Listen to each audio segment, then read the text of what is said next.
Why raise animals that are good for nothing? It is hard for a man who has never eaten rabbit to have his son tell him that they are good to eat. It is hard for a man to accept learning new things from his son. The boy is very stubborn. He acts as if he were the man of the house. The boy says he learned about rabbits in school, that they are good to eat and cheap and easy to raise. And besides, he will take care of them all by himself.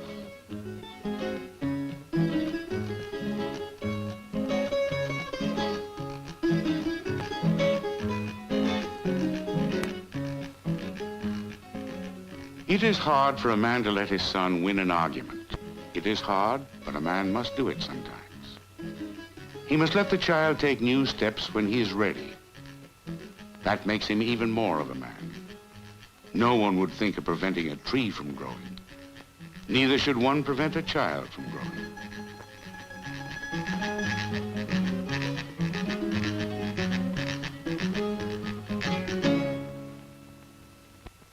The physical growth of people and of trees is reached one day. But there is another kind of growth with people that need not stop. For there is possible in the hearts and minds of men and women a growth in experience, in understanding, in maturity.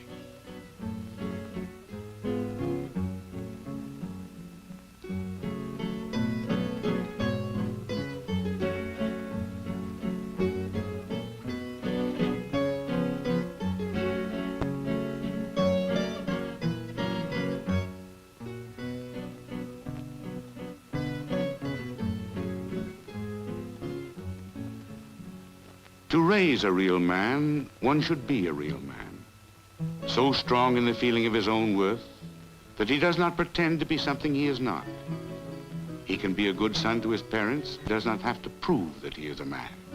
They know it. He can be gentle with his children. They too know he is a man. He has knowledge of himself and respect for himself. And for this reason, he does not have to be a bully or a braggart to make himself feel content. This is what makes a true man. And it is possible to help a child grow into a true man or the wife of a true man. And it is possible for the young people to understand how the children they will someday have may also be helped and cultivated and loved, so that they too will be true men and the wives of true men.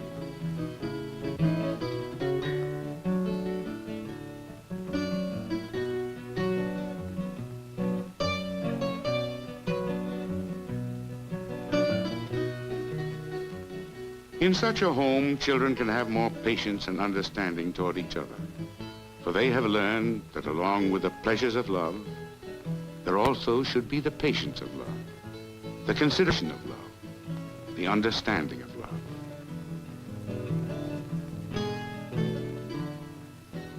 They know that all these things go into making a true man. They know it because they see it in their daily lives at home. They know it because they see it in the way the grown-ups act and feel toward each other, in the way their parents act and feel with them.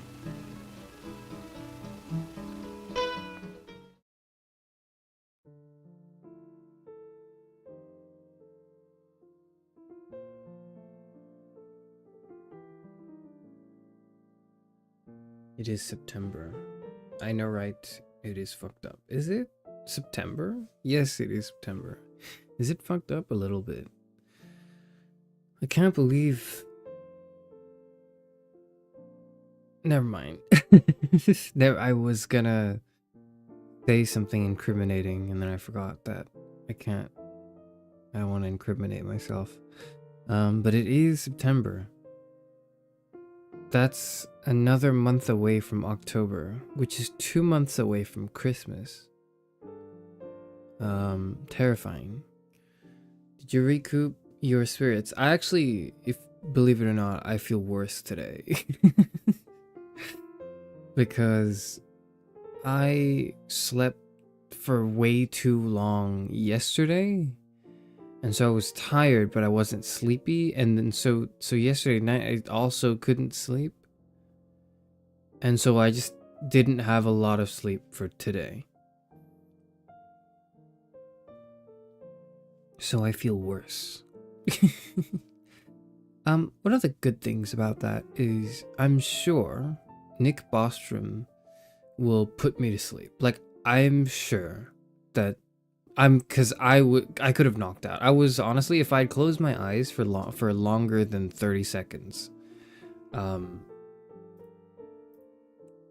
like any time in the past 2 hours, I probably would have like knocked out. I would have been knocked out. I would have forgotten to stream because of that. I was thinking maybe I should just cancel the stream. I'm just not doing it. And I was like, I have to read this. I do. I have to read it. I have to show that I can commit to reading something and like finishing it on stream. And then here's like kind of the realization I also had is like the stream part of the reading is really unnecessary. Like it's only there to help me, but I don't think it helps you because it helps me get into a rhythm of like, okay, it's Sunday, or like, you know, it's the end of the week. I should probably read something. It's like I just feel as though the experience of the reading is compromised. I've been trying to work around that. So for example, in the recent VODs, I haven't like gone through all of them, but I think I did like the first three.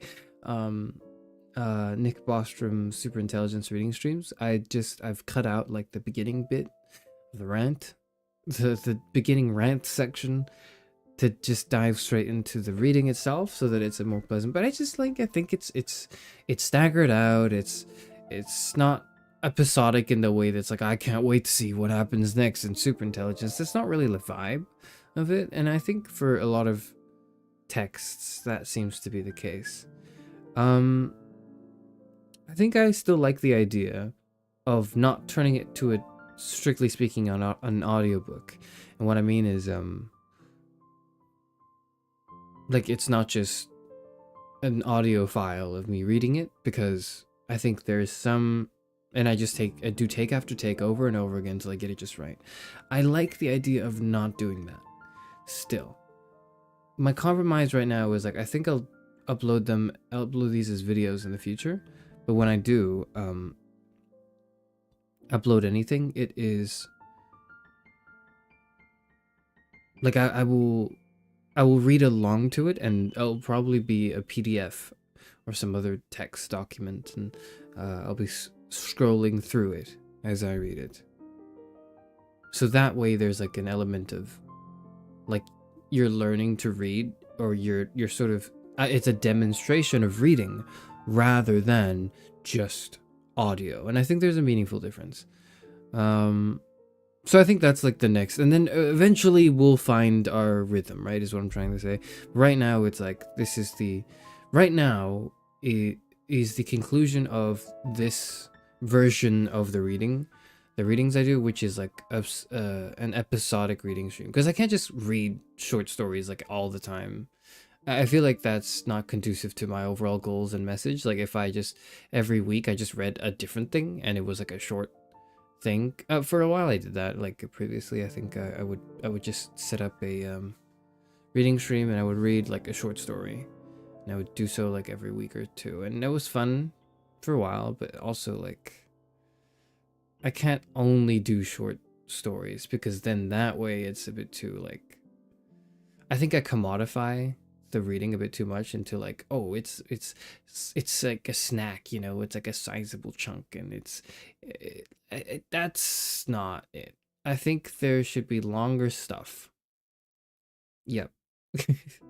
Is basically all I'm saying. Sleeping stream when? I would not. Xeon, I would never do a sleeping stream.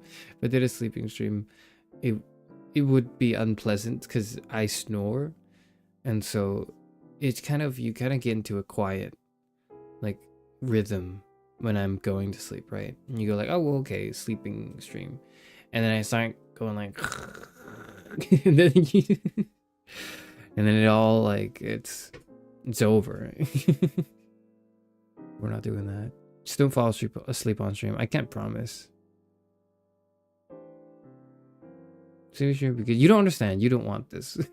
That's one thing. The other thing is also like, I hate to. I watched a clip the other day from NL, my Kamiyoshi, along with German 985, who's my other Kamiyoshi. But like, watched an an L clip the other day where he talked about Baldur's Gate 3 and why he would never play, or why he decided not to play Baldur's Gate 3 on stream is because like it's a long ass game and people are not gonna watch it.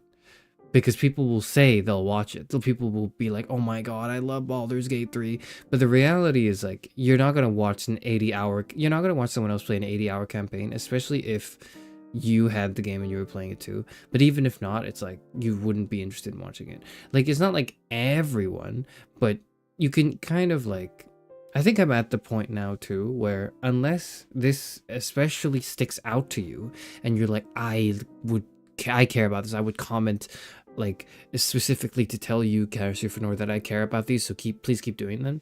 Like, frankly, I don't think people care too much about like reading streams. I think when people show up to a reading stream, it's not because it's a reading stream, it's because it's a stream I'm doing.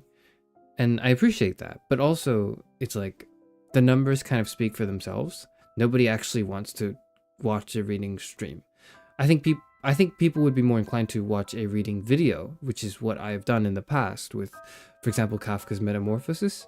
And I think continuing on that is a good idea. Like, that's the way to do it, I think, going forward. It also helps sort out the things from, sorts out the academic, maybe slightly more serious stuff with the screaming and yelling at a gorilla for 8 hours. Like, they should maybe be separated, right? Like, I think this should be different from yelling at a gorilla in Metal Gear Rising: Revengeance. So I think like this is going to be, for many intents and purposes, because of the consistently low turnout and engagement, and generally people don't really care that much, which I understand. I'm not saying it's like it's your fault. I'm not doing reading streams anymore after this, because I think a better way to consume the reading maybe is through a video, and I'm going to test that too. And if nobody shows up to that, maybe I'll just stop reading on this channel. But I think I anticipate that it would be more digestible. I think. Is there a topic for September? No, September is like a filler arc. It's not a beach episode, but September is a filler arc. I think for now. I don't know. I'll think about it. But like, that's it. That's what I'm trying to say is like, you're never gonna get another reading stream from me again, and it's your fault. How could you?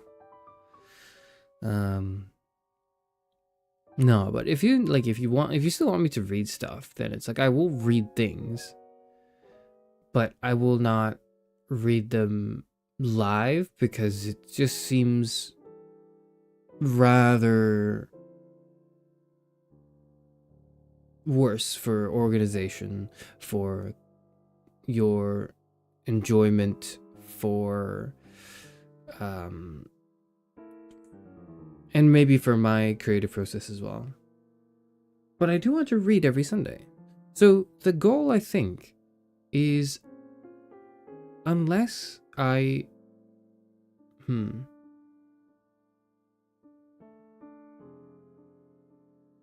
because originally the goal was I would do a reading stream every Sunday, and by originally I mean like about maybe 2 months ago, I thought I should do a reading stream every Sunday, every week, right?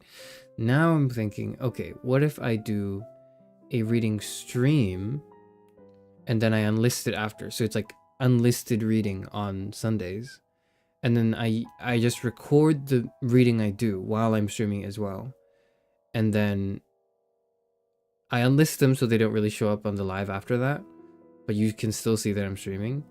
And then I compile them into a video that I eventually just release when that's done. There's one problem. Where's the Myth of Sisyphus reading? It's not there. You want to know why it's not there? It's because I don't have the time to read that, because I'm reading this. I'm reading Superintelligence by Nick Bostrom.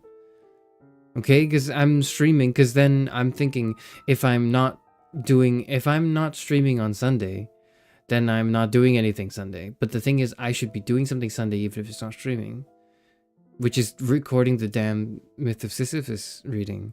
So again, this is set up in a way where I'm trying to set it up in a way where that might be the way moving forward. So in light of that, I think maybe I'll try to work in progress this set of streams. No, I'll keep it up here because I've scheduled them as streams, so these will be shown as streams. And I think if I deleted them and then transferred them to video, it'd be strange looking back at the schedule.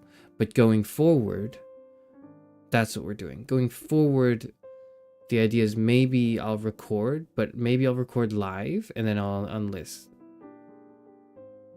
I think. Or I won't. Maybe I just won't. Maybe, like, screw you, I'm just not gonna do that. I don't know, I'm thinking about it.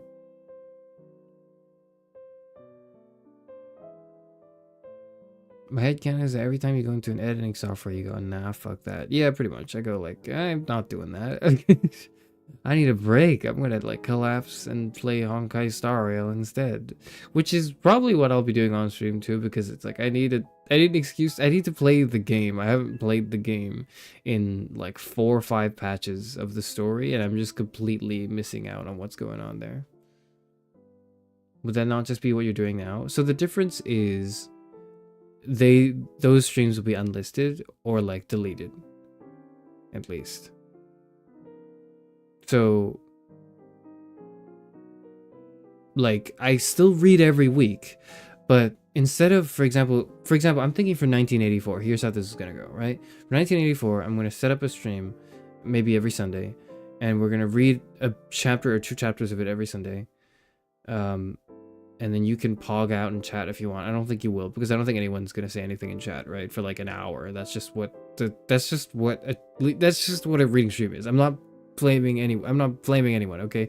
This makes sense. There's nothing to engage with. It's text. It's boring. You're either thinking about it, in which case thank you, or you are completely disengaged. So like there's just nothing to that, right? I understand. So maybe I'll stream it anyways, just so I can keep myself, I can keep that promise to myself where I'm like, okay, I have to stream, so I have to do this, right? But then there's no pressure of like 24 streams of 1984 because for like one for each chapter, because that would be really annoying to navigate. And it's like, can you imagine you wanted to just put up 1984 read by Charis Euphranor and you had to click through 24 different streams?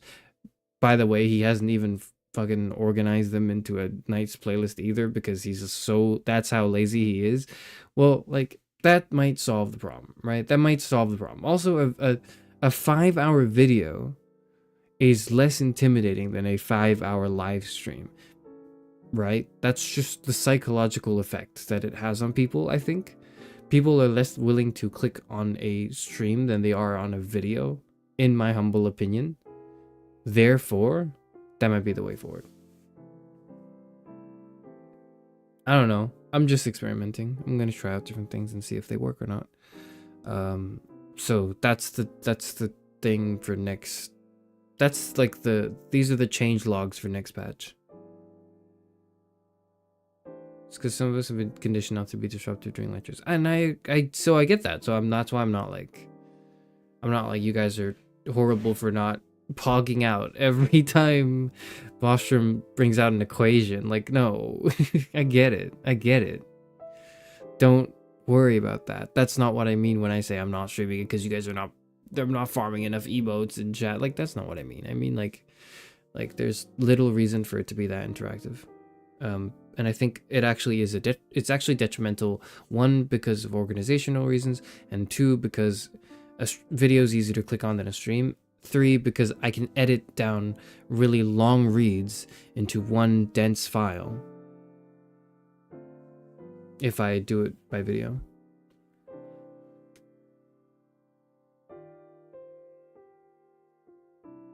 You must hit the thinky every 20 minutes. That's right.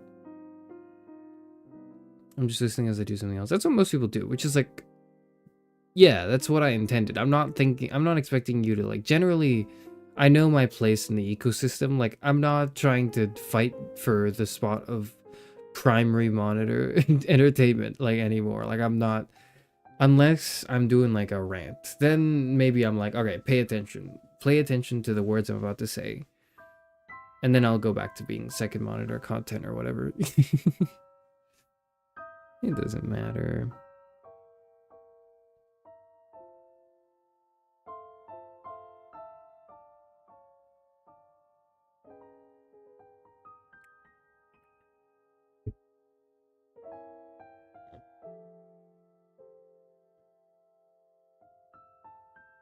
I burped a little in my mouth just now. I think you might have heard that.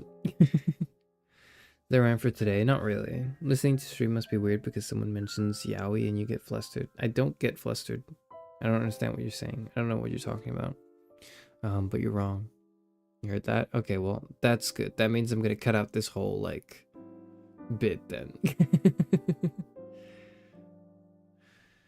I miss rants of the day. I don't really have a rant, but I have, like, a realization I had recently. Where, what's the realization for today? What is it? The realization is that I am... So, like, a while ago, one of my grandkids' friends said, like, I remember, I don't remember what I did. I did like a voice for something, and then one of my grandkids' friends was like, "Oh my god, are you a voice actor?" And I like, you know, obviously I was like, "Oh no." But I realize now, I think like it's been a few years since that incident. Now thinking back, I'm like, I should have said, well, maybe not to the kid, but like now I've got a response for when people tell me that, like, oh, you should do voice acting. You should do voice acting. You should think about voice acting. You got a good voice. You should think about voice. It's like I should say, instead of my, here's the honest answer. The honest answer is just I haven't really looked into it yet, and I kind of do it. Like I enjoy it, the art of it, but I'm not like gonna pursue it as a career, at least not yet.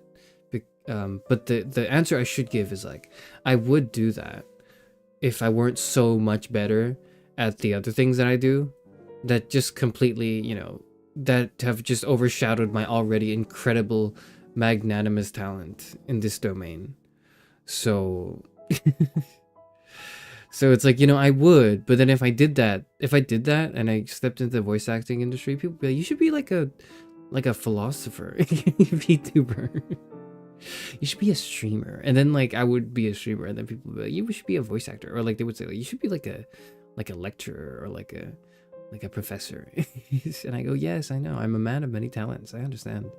So that's why, that's yeah, it's because I'm a lot better at the other things I do, believe it or not, than just using my mouth. What you're saying is I should fall asleep to the stream. Okay, no, what I'm saying is not that. What I'm saying is that you are going to fall asleep to this stream. I'm not saying you should. I'm not prescribing like an ought statement to you. I'm just saying like you will probably fall asleep to this, and that's fine. That's okay. I have been told that that is what my reading streams do, is it puts people to sleep, which is like, you know, there are worse things. There are worse things that one's voice could do, right? Yeah, I know. That just means I'm boring. Well, I am, and it's okay. It's okay that I'm boring. That's fine. That's fine. Did you hear about the seal that stole hat from the hat from like the kid at the tennis match? I did. I heard about it. It was pretty funny. The video as well was so incriminating. There could not have been a worse look for the guy. He just like walked up and just snatched it. Oh my god, in front of the kid. And then the kid was like crying, like pointing to him, and he just looked away and he was like grinning, and then he stuffed it in like his wife's, or like his wife's bag or something. I don't know whose bag. I don't know, like, but he just and like that would have been shitty enough, but the fact that he was like a multi-millionaire like CEO, that's so funny. That's hilarious. That's hilarious. All that money, all of that money, and his greed is not satiated still. It's just like it makes sense too, right? Because it makes perfect sense. That's the other thing, is like I totally believe, even if it were staged or fake or whatever, which I don't think it is, but if it was, like I would believe it, because of course, how do you think the guy earned his millions? You think he earned his millions by being kind and an upstanding and like, you know, contributing to society? No. He snatched and stole and took things from children. It's like stealing candy from a baby, you know?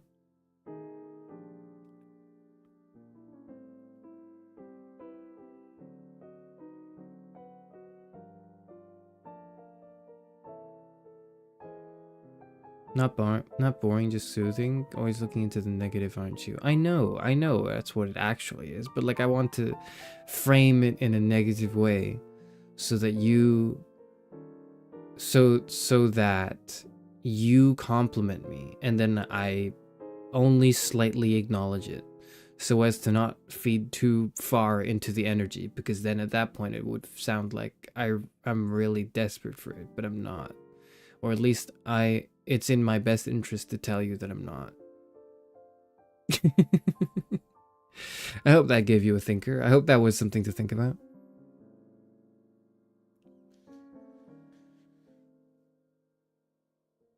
The CEO stealing it and then threatening people that should talk to him that he'll sue is so lame. Yeah, it is. I also think it's like he took it back, didn't he? Like he like apologized or something because the stocks for his company or whatever started falling. It was pretty funny.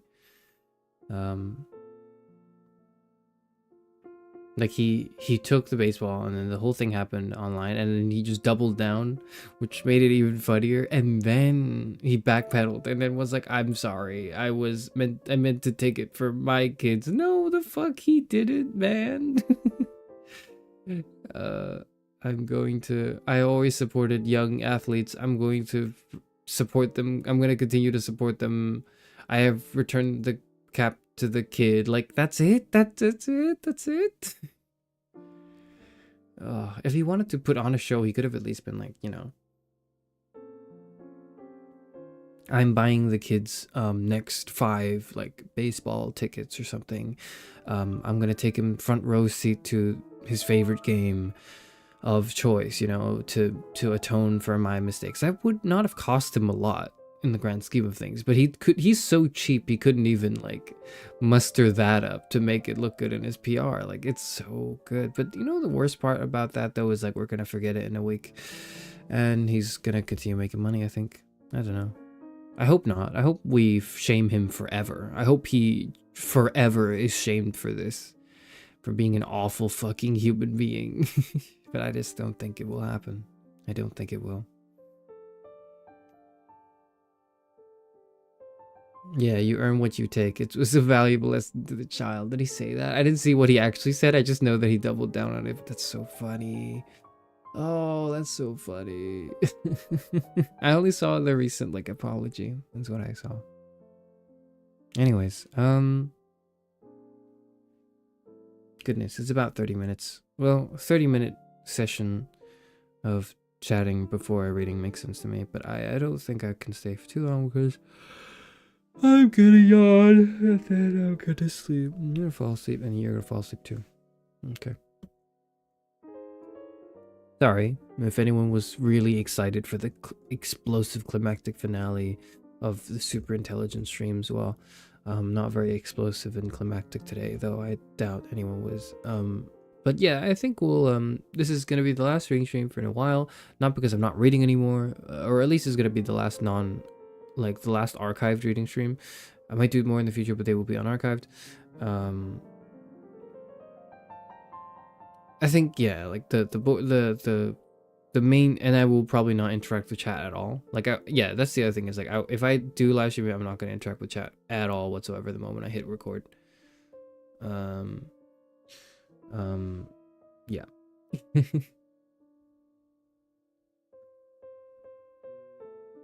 Okay, let's see. Let me set. That's not.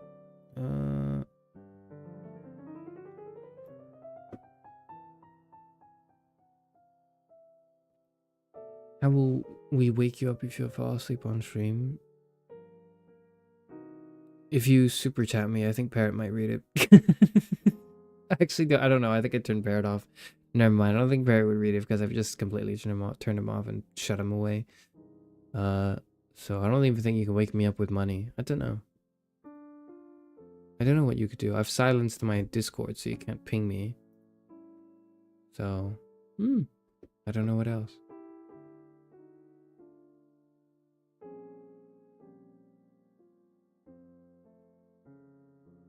Okay.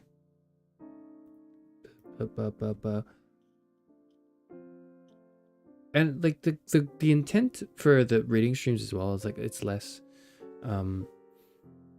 listen to this if if you see me live and you have nothing else better to do, but more so like in the moment, and more so like, okay, looking back in time, if you would like to listen to this faux audiobook, click here and listen to 4, 6, 10 hours of me reading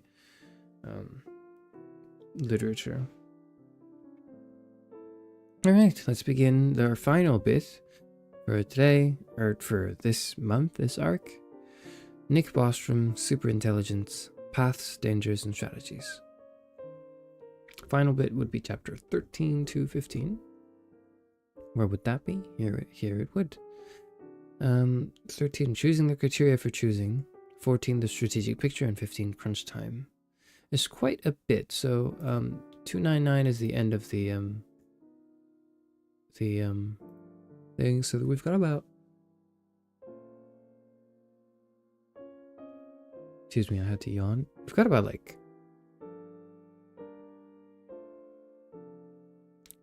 50 pages, 60 pages, something of this sort. Let's make time. Let's do it.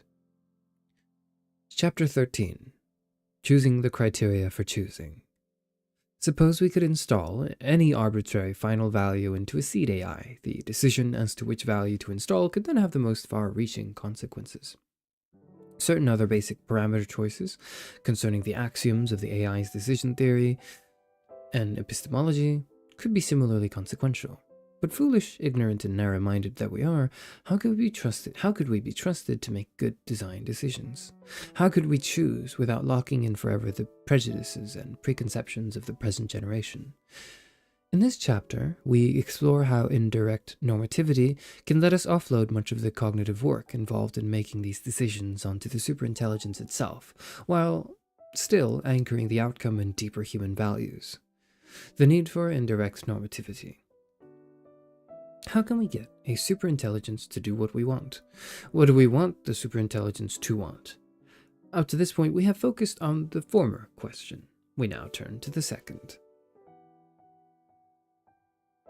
Suppose that we had solved the control problem so that we were able to load any value we choose into the motivation system of a superintelligence, making it pursue that value as its final goal.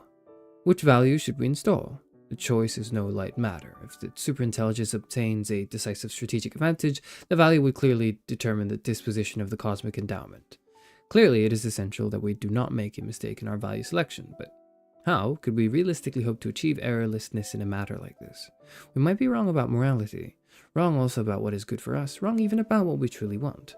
Specifying a final goal, it seems, requires making one's way through a thicket of thorny philosophical problems. If we try a direct approach, we are likely to make a hash of things. The risk of mistaken choosing is especially high when the decision context is unfamiliar, and selecting the final goal for a machine superintelligence that will shape all of humanity's future is an extremely unfamiliar decision. Context, if any, is. The dismal odds in a frontal assault are reflected in the pervasive dissensus about the relevant issues in value theory. No ethical theory commands majority support among philosophers, so most philosophers must be wrong. It is also reflected in the marked changes that the distribution of moral belief has undergone over time, many of which we like to think of as progress.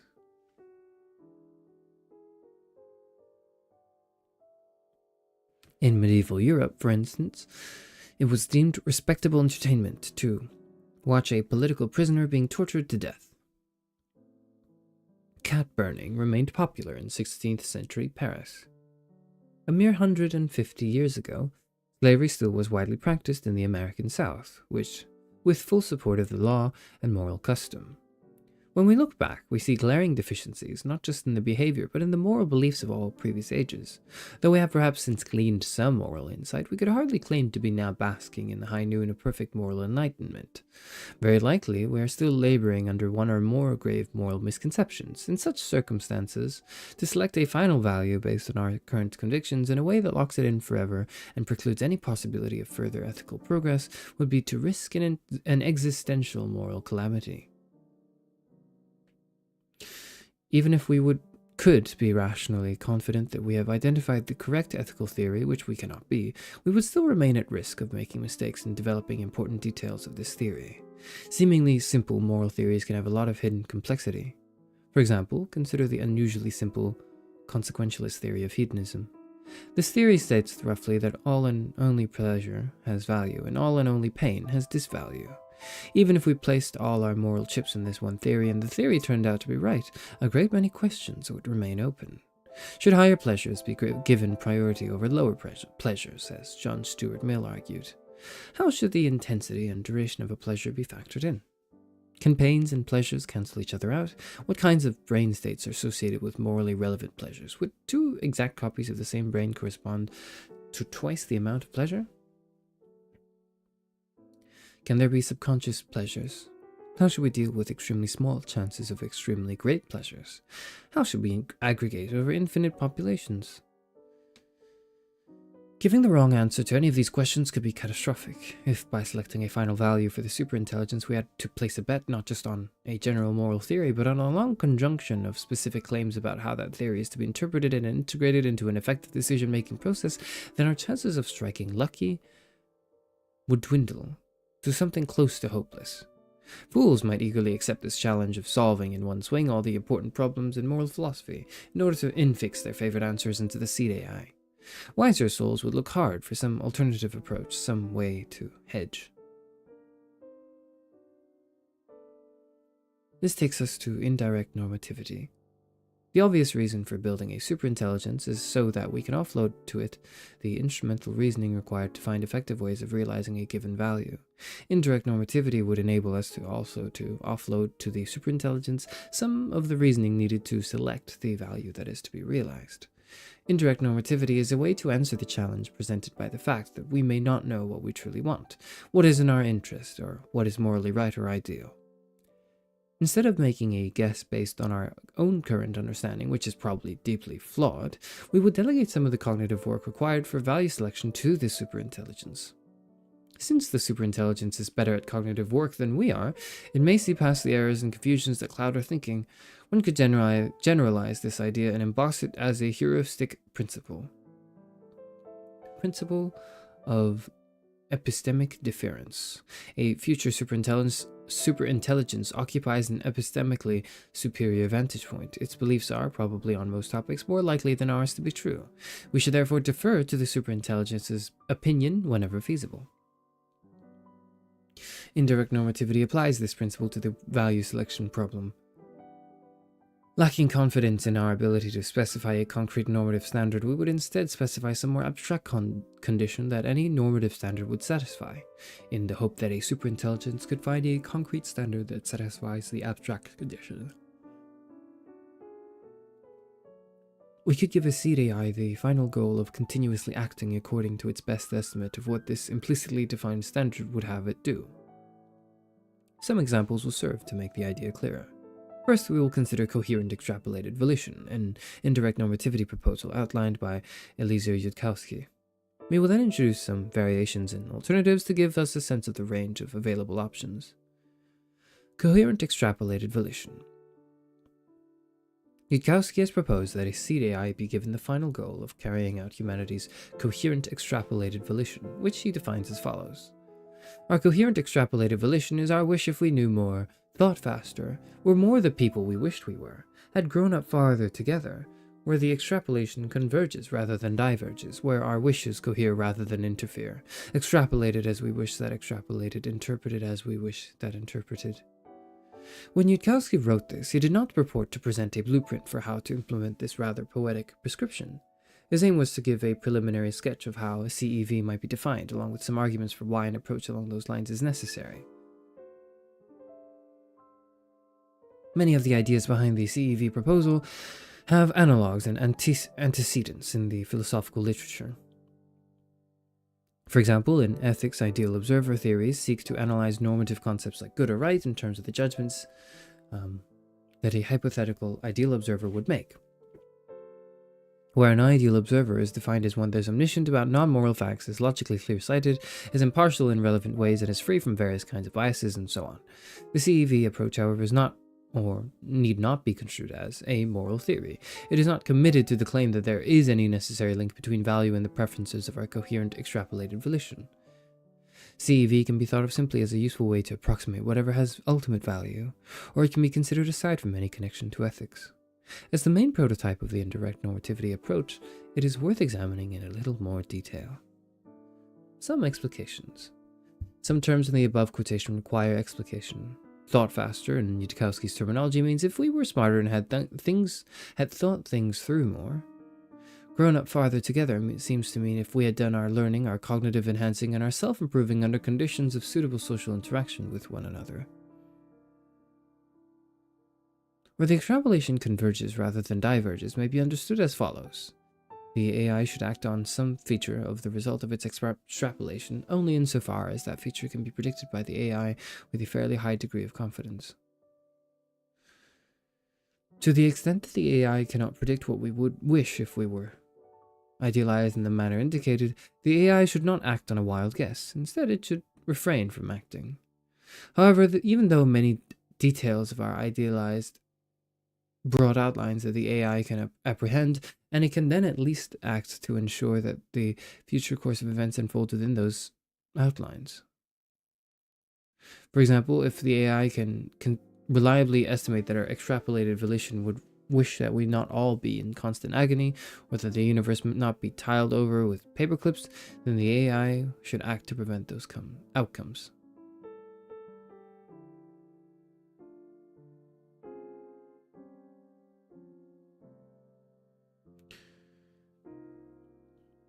Where our wishes cohere rather than interfere may be read as follows. The AI should act where there is fairly broad agreement between individual humans' extrapolated volitions.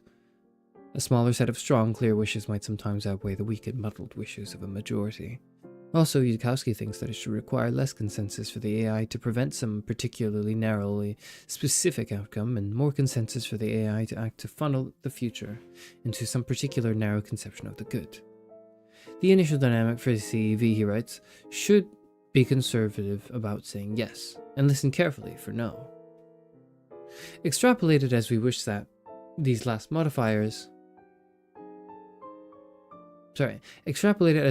extrapolated. Interpreted as we wish that interpreted. The idea behind these last modifiers seems to be that the rules for extrapolation should themselves be sensitive to the extrapolated volition. An individual might have a second-order desire, a desire concerning what is the desire, that some of her first-order desires not be given weight where her volition is extrapolated. For example, an alcoholic who has a first-order desire for booze might also have a second-order desire not to have that first-order desire. Similarly, we might have desires over how various other parts of the extrapolation process should unfold, and these should be taken into account by the extrapolation process.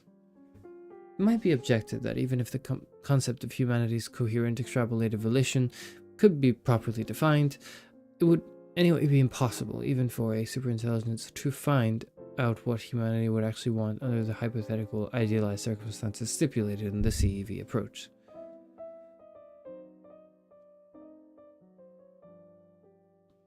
Without some information about the content of our extrapolated volition, the AI would be bereft of any substantial standard to guide its behavior. However, although it would be difficult to know with precision what humanity's CEV would wish, it is possible to make informed guesses. This is possible even today without superintelligence. For example, it is more plausible that our CEV would wish for there to be people in the future who live rich and happy lives than it would be that we should all sit on stools in a dark room experiencing pain. If we can make at least some such judgment sensibly, so can a superintelligence. From the outset, the superintelligence's conduct could thus be guided by its estimates of the context of of CEV.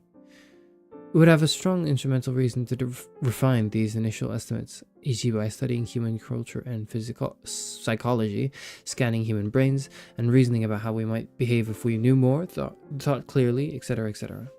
In investigating these matters, the AI would be guided by its initial estimates of our CEV, so that, for instance, the AI would not unnecessarily run myriad simulations replete with unredeemed human suffering. It is estimated that our CEV, would probably condemn such simulations as mind crime.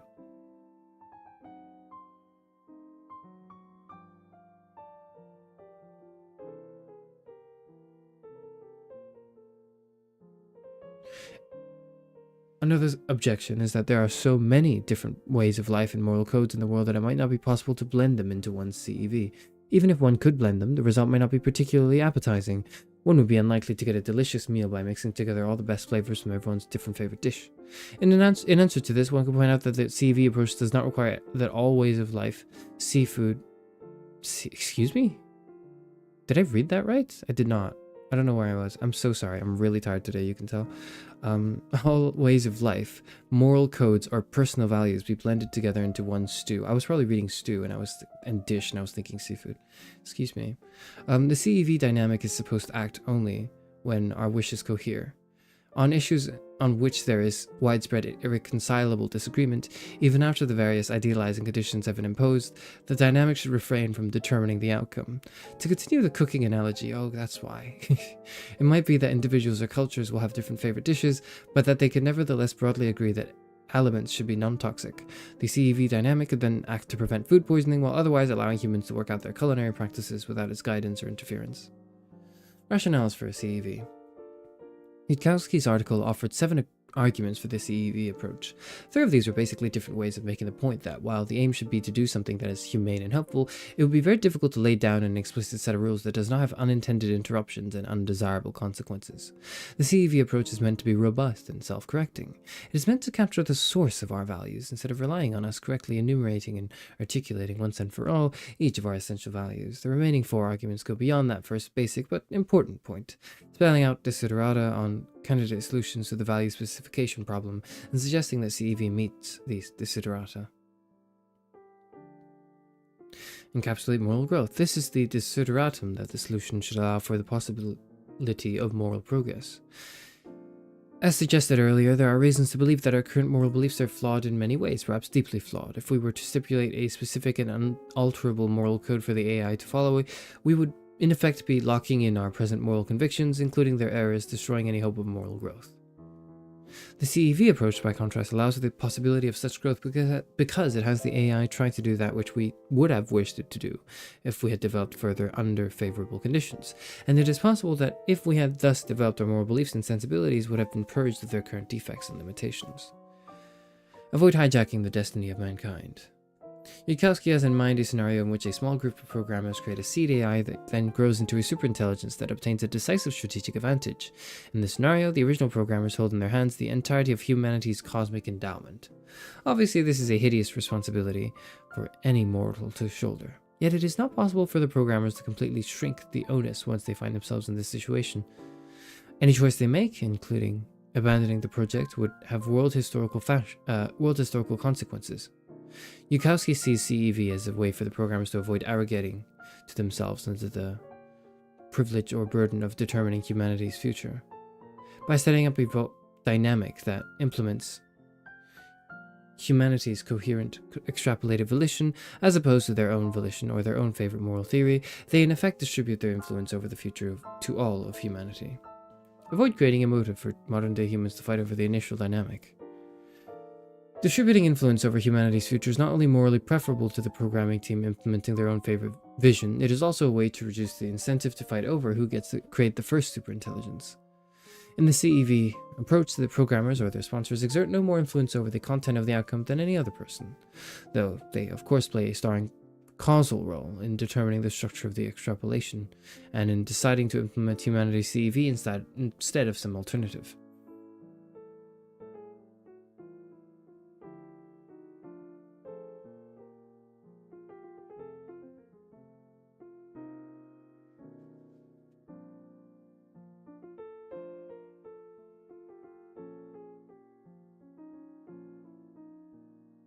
Avoiding conflict is important not only because of the immediate harm the conflict tends to cause, but also because it hinders collaboration on the difficult challenge of developing superintelligence safely and beneficially. CEV is meant to be capable of commanding wide support. This is not just because it allocates influence equitably. There is also a deeper ground for the irenic potential of CEV, namely that it enables many different groups to hope that their preferred vision of the future will prevail totally. Imagine a member of the Afghan Taliban debating with a member of the Swedish Humanist Association. These two have very different worldviews, and what is a utopia for one might be a dystopia for the other. Nor might either be thrilled by any compromised positions, such as permitting girls to receive an education but only up to 9th grade, or permitting Swedish girls to be educated but Afghan girls not. However, both the Taliban and humanists might be able to endorse the principle that the future should be determined by humanity's CEV. The Taliban could reason that if his religious views are in fact correct, as he is convinced they are, and if good grounds for accepting these views exist, as he is also convinced, then humanity would in the end come to accept these views if only people were less prejudiced and biased. If they spent more time studying scripture, if they could more clearly think about how the world works and recognize essential priorities, if they could be freed from irrational rebelliousness and cowardice, and so forth. The humanists similarly would believe that under these idealized conditions, humankind would also come to embrace the principles she espouses.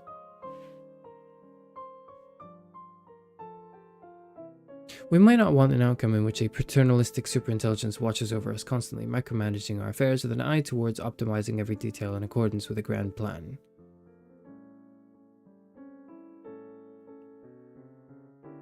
Even if we stipulate that the superintelligence will be perfectly benevolent and free from presumptuousness, arrogance, overbearingness, narrow-mindedness, and other human shortcomings, one might still resent the loss of autonomy entailed by such an arrangement.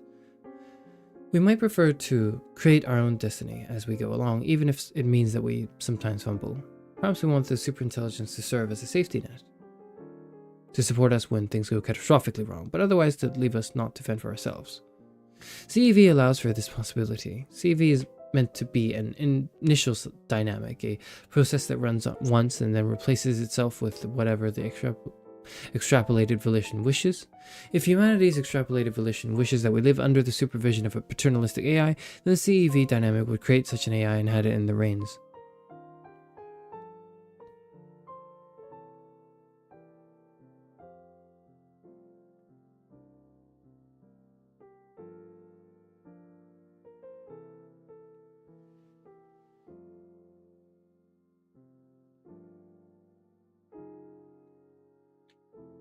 CEV allows for this possibility. CEV is meant to be an initial dynamic, a process that runs once and then replaces itself with whatever the extrapolated volition wishes.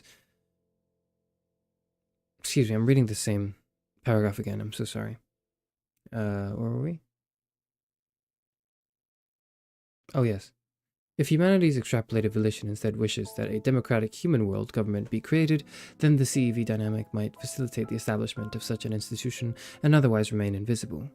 If humanity's extrapolated volition is instead that each person should get an endowment of resources that she can use as she pleases so long as she respects the equal rights of others, then the CEV dynamic could make this come true by operating in the background much like a law of nature to prevent trespass, theft, assault, and other non-consensual impingements. The structure of the CEV approach thus allows for a virtually unlimited range of outcomes. It is also conceivable that humanity's extrapolated volition would wish that the CEV does nothing at all. In that case, the AI implementing CEV should, upon having established with sufficient probability that this is what humanity's extrapolated volition would wish it to do, safely shut itself down. Further remarks. The CEV proposal as outlined above is of course the merest schematic. It has a number of free parameters that could be specified in various ways, yielding different versions of the proposal. One parameter is the extrapolation base, whose volitions are to be included. We might say everybody, but this answer spawns a host of further questions.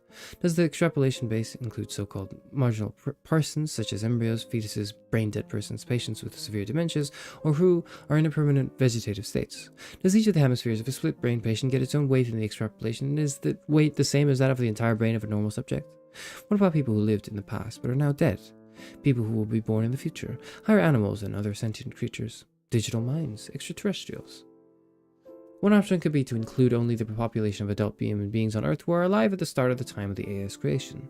An initial extrapolation from this base could then decide whether and how the base should be expended. Since the number of marginals at the periphery of this base is relatively small, the result of the extrapolation may not depend much on exactly where the boundary is drawn, on whether, for instance, it includes fetuses or not.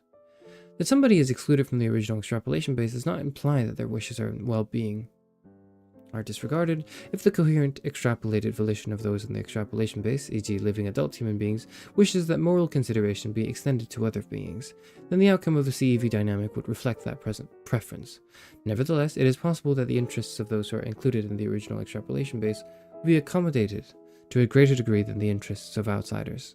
In particular, if the dynamic acts only where there is broad agreement between individual extrapolated volitions, as in Yudkowsky's original proposal, there would seem to be a significant risk of an ungenerous blocking vote that could prevent, for instance, the welfare of non-human animals or digital minds from being protected. The result might potentially be morally rotten. One motivation for the CEV proposal was to avoid creating a motive for humans to fight over the creation of the first superintelligent AI. Although the CEV proposal scores better on this desideratum than many alternatives, it does not entirely eliminate motives for conflict. A selfish individual, group, or nation might seek to enlarge its slice of the future by keeping others out of the extrapolation base. A power grab of this sort might be rationalized in various ways. It might be argued, for instance, that the sponsor who funds the development of the AI deserves to own the outcome. Its moral claim is probably false. It could be objected, for example, that the project that launches the first successful seed AI imposes a vast risk externality on the rest of humanity, which therefore is entitled to compensation. The amount of compensation owed is so great that it can only take the form of giving everybody a stake in the upside, if things turn out well.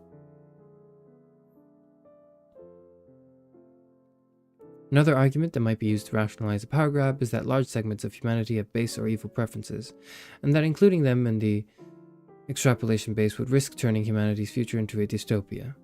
It is difficult to know the share of good, bad, and the average person's heart. It is also difficult to know how much this balance varies between different groups, social strata, cultures, or nations. Whether one is optimistic or pessimistic about human nature, one may prefer not to wager humanity's cosmic endowment on the speculation that, for a sufficient majority of the 7 billion people currently alive, their better angels would prevail in their extrapolated volitions.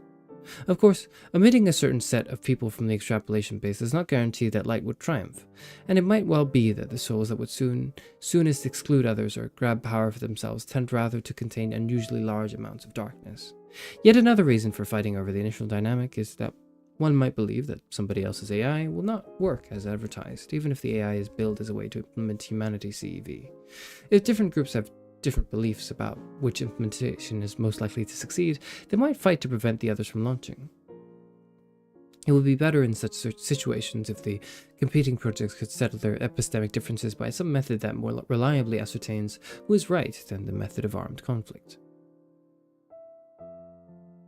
Morality models. The CEV proposal is not the only possible form of indirect normativity.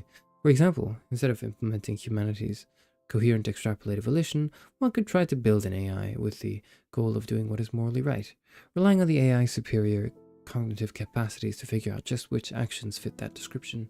We call this proposal moral rightness. The idea is that we humans have an imperfect understanding of what is right and wrong, and perhaps an even poorer understanding of how the concept of moral rightness is to be philosophically analyzed. But a superintelligence could understand these things better. What if we are not sure whether moral realism is true? We could still attempt the MR proposal. We should just have to make sure to specify what the AI should do in the eventuality that its presupposition of moral realism is false. For example, we could stipulate that if the AI estimates with a sufficient probability that there are no suitable non-relative truths about moral rightness, then it should revert to implementing coherent extrapolated volitions instead, or simply shut itself down. MR appears to have several advantages over CEV. MR would do away with various free parameters in CEV, such as the degree of coherence among extrapolated volitions that is required for the AI to act on the result, the ease with which a majority can overrule dissenting minorities, and the nature of the social environment within which our extrapolated selves are to be supposed to have grown up farther together. It would seem to eliminate the possibility of a moral failure resulting from the use of an extrapolation base that is too narrow or too wide. Furthermore, MR would orient the AI toward morally right action even if our coherent extrapolated volitions happen to wish for the AI to take actions that are morally odious. As noted earlier, this seems a live possibility with the CEV proposal. Moral goodness might be more like a precious metal than an abundant element in human nature, and even after the ore has been processed and refined in accordance with the prescriptions of the CEV proposal, who knows whether the principal outcome will be shining virtue, indifferent slag, or toxic sludge. MR would also appear to have some disadvantages. It relies on the notion of morally right, a notoriously difficult concept, one with which philosophers have grappled since antiquity, without yet attaining consensus as to its analysis.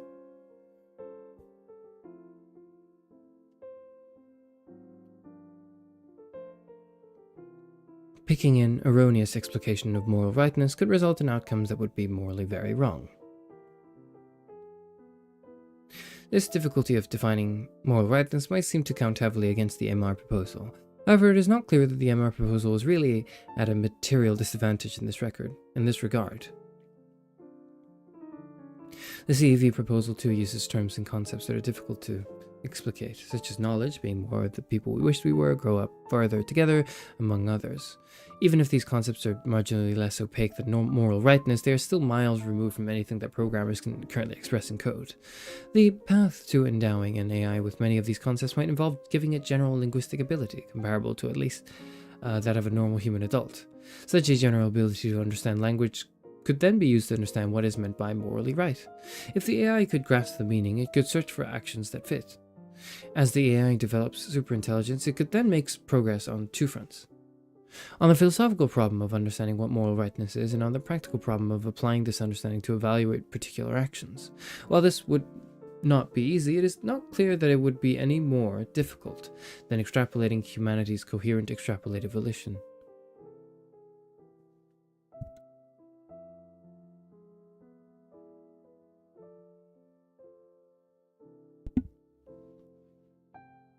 A more fundamental issue with MR is that even if it can be implemented, it might not give us what we want or what we would choose if we were brighter and better informed. This is, of course, the essential feature of MR, not an accidental bug. However, it might be a feature that would be extremely harmful to us. One might try to preserve the basic idea of the MR model while reducing its demandingness by focusing on moral permissibility. The idea being that we could let the AI pursue humanity's CEV so long as it did not act in ways that are morally impermissible. For example, one might formulate the following goal for the AI. Among the actions that are morally permissible for the AI, take one that humanity's CEV would prefer. However, if some part of this instruction has no well-specified meaning, or if we are radically confused about its meaning, or if moral realism is false, or if we acted morally impermissibly in creating an AI with this goal, then undergo a controlled shutdown, following the intended meaning of this instruction. One might still worry that this moral permissibility model, MP, represents an unpalatably high degree of respect for the requirements of morality. How big a sacrifice it would entail depends on which ethical theory is true. If ethics is satisficing in the sense that it counts as morally permissible, any action that conforms to a few basic moral constraints, then MP may leave ample room for our coherent extrapolative volition to influence the AI's actions.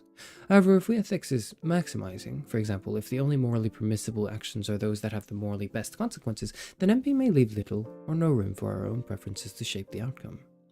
To illustrate the concern, let us return for a moment to the example of hedonistic consequentialism.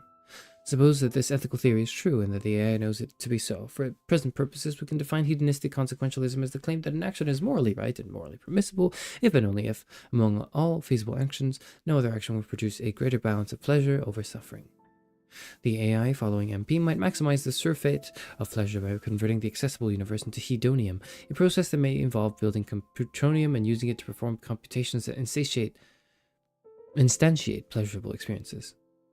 Since simulating any existing human brain is not the most efficient way of producing pleasure, a likely consequence is that we all die. By enacting either the MR or the MP proposal, we would thus risk sacrificing our lives for a greater good. This would be a bigger sacrifice than one might think, because what we stand to lose is not merely the chance to live out a normal human life, but the opportunity to enjoy the far longer and richer lives that a friendly superintelligence could bestow. The sacrifice looks even less appealing when we reflect that the superintelligence could realize a nearly as great good in fractional terms, while sacrificing much less of our own potential well-being. Suppose that we agree to allow almost the entire accessible universe to be converted into hedonium, everything except a small preserve, say the Milky Way, which would be set aside to accommodate our own needs. then there would still be 100 billion galaxies devoted to the maximization of pleasure, but we would have one galaxy within which to create wonderful civilizations that could last for billions of years, and in which humans and non-human animals could survive and thrive and have the opportunity to develop into beatific post-human spirits.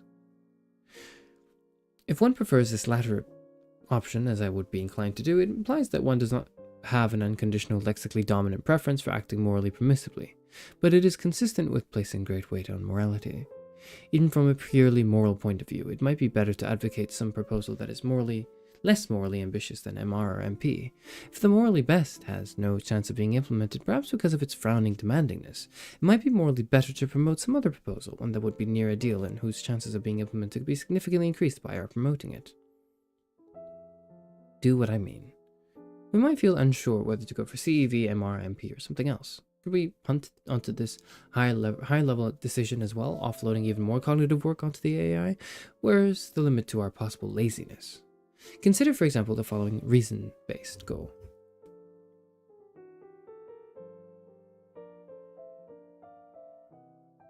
Do whatever we would have had most reason to ask the AI to do. The goal might boil down to extrapolated volition or morality or something else, but it would seem to spare us the effort and risk involved in trying to figure out for ourselves which of these more specific objectives we would have most reason to select. Some of the problems with the morality-based goals, however, also apply here. First, we might fear that this reasons-based goal would leave too little room for our own desires. Some philosophers maintain that a person always has most reason to do what it would be morally best for her to do.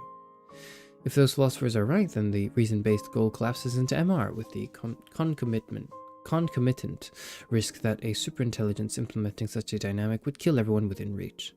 Second, as with all proposals couched in technical language, there is a possibility that we might have misunderstood the meaning of our own assertions. We saw that in the case of the morality-based goals, asking the AI to do what is right may lead to unforeseen and unwanted consequences such that, had we anticipated them, we would not have implemented the goal in question. The same applies to asking the AI to do what we have most reason to do. What if we try to avoid these difficulties by couching a goal in emphatically non-technical language, such as in terms of niceness? Take the nicest action, or if no action is nicest, then take an action that is at least super duper nice. How could there be anything objectionable about building a nice AI? But we must ask precisely what is meant by this expression. The lexicon lists various meanings of nice that are clearly not intended to be used here. We do not intend that the AI should be courteous and polite, nor over-delicate or fastidious. If we can count on the AI recognizing the intended interpretation of niceness and being motivated to pursue niceness in just that sense, then this goal would seem to amount to a command to do what the program is meant for the AI to do. An injunction to similar effect was included in the formulation of CEV, interpreted as we wish that interpreted, and in the moral permissibility criterion as rendered earlier. By affixing such a "do what I mean" clause, we may indicate that the other words in the goal description should be construed charitably rather than literally. But by saying that the AI should be nice, it adds almost nothing. The real work is done by the "do what I mean" instruction. If we knew how to code "do what I mean" in a general and powerful way, we might as well use that as a standalone goal. How might one implement such a "do what I mean" dynamic?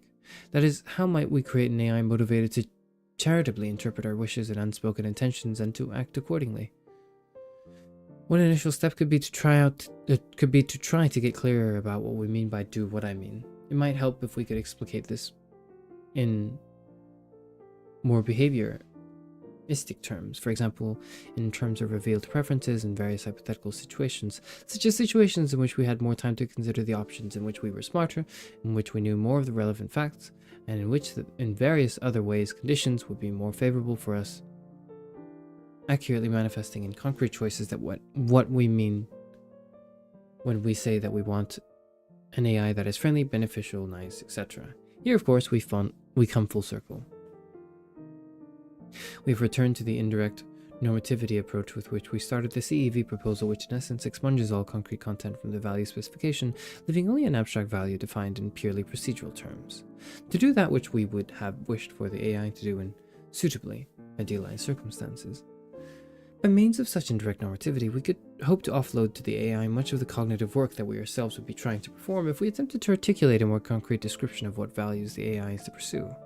In seeking to take full advantage of the AI's epistemic superiority, CEV can thus be seen as an application of the principle of epistemic deference.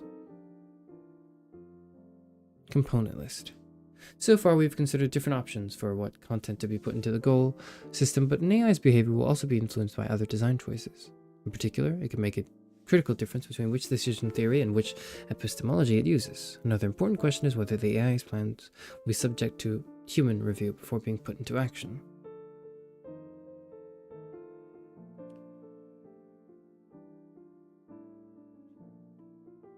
Table 13 summarizes these design choices. A project that aims to build a superintelligence ought to be able to explain what choices it has made regarding each of these components and to justify why these choices were made.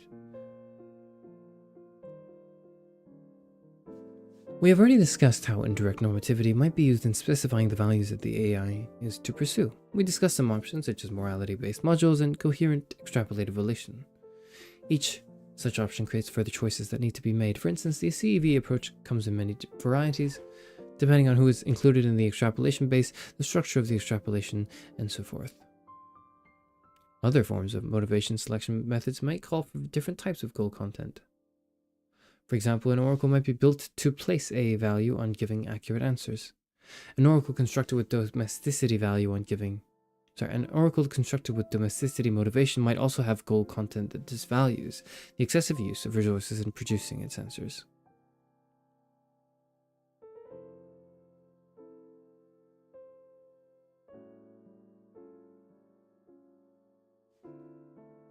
Another design choice is whether to include special provisions in the goal content to reward individuals who contribute to the successful realization of the AI, for example, by giving them extra resources or influence over the AI's behavior.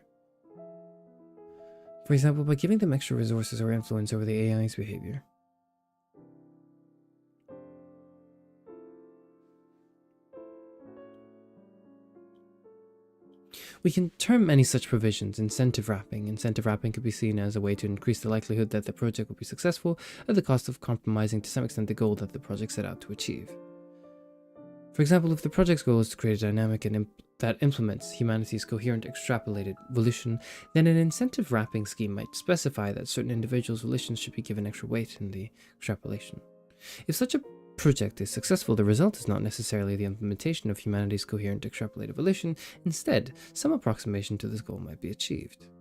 Since incentive wrapping would be a piece of goal content that would be interpreted and pursued by a superintelligence, it could take advantage of indirect normativity to specify subtle and complicated provisions that would be difficult for a human manager to implement. For example, instead of rewarding programmers according to some crude but easily accessible metrics such as how many hours they worked or how many bugs they corrected, the incentive wrapping could specify that programmers are to be rewarded in proportion to how much their contributions increased, some reasonable ex ante probability of the project being successfully completed in the way the sponsors intended. Further, there would be no reason to limit the incentive wrapping to project staff. It could instead specify that every person should be rewarded according to their just deserts. Credit allocation is a difficult problem, but a superintelligence could be expected to do a reasonable job of approximating the criteria specified explicitly or implicitly by the incentive wrapping.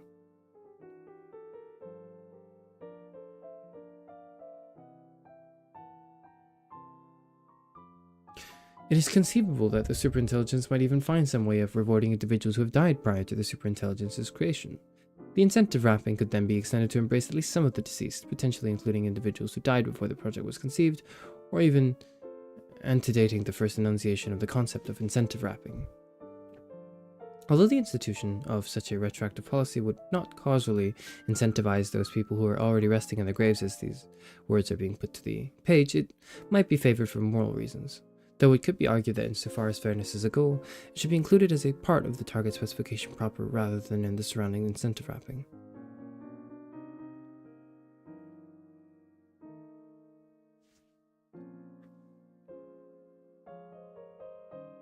We cannot here delve into all the ethical and strategic issues associated with incentive wrapping. The project's position on these issues, however, would be an important aspect of its fundamental design concept.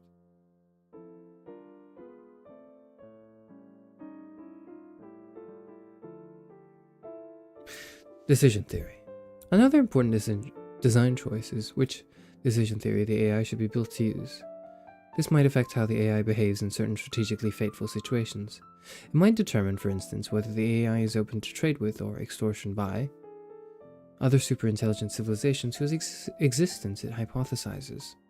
The particulars of the decision theory could also matter in predicaments involving finite probabilities of infinite payoffs, Pascalian wagers, or extremely small probabilities of extremely large finite payoffs, Pascalian muggings, or in contexts where the AI is facing fundamental normative uncertainty or where there are multiple instantiations of the same agent program. The options on the table include causal decision theory in a variety of flavors and evidential decision theory, along with newer candidates such as timeless decision theory and updateless decision theory, which are still under development. It may prove difficult to identify and articulate the correct decision theory and to have justified confidence that we have got it right. Although the prospects for directly specifying an AI's decision theory are perhaps more hopeful than those of directly specifying its final values, we are still confronted with a substantial risk of error. Many of the complications that might break the currently most popular decision theories were discovered only recently, suggesting that there might exist further problems that have not yet come into sight. The result of giving the AI a flawed decision theory might be disastrous, possibly amounting to an existential catastrophe. In view of these difficulties, one might consider an indirect approach to specifying the decision theory that the AI should use. Exactly how to do this is not yet clear. We might want the AI to use that decision theory D, which we would have wanted it to use had we thought long and hard about the matter. However, the AI wouldn't need to be able to make decisions before learning what D is. It would thus need some effective interim decision theory D dot that would govern its search for D. One might try to define D dot to be some sort of superposition of the AI's current hypotheses about D, weighted by their probabilities, though there are unsolved technical problems with how to do this in a fully general way. There is also cause for concern that the AI might make irreversibly bad decisions, such as rewriting itself to henceforth run on some flawed decision theory during the learning phase, before the AI has had the opportunity to determine which particular decision theory is correct. To reduce the risk of derailment during this period of vulnerability, we might instead try to endow the seed AI with some form of restricted rationality, a deliberately simplified but hopefully dependable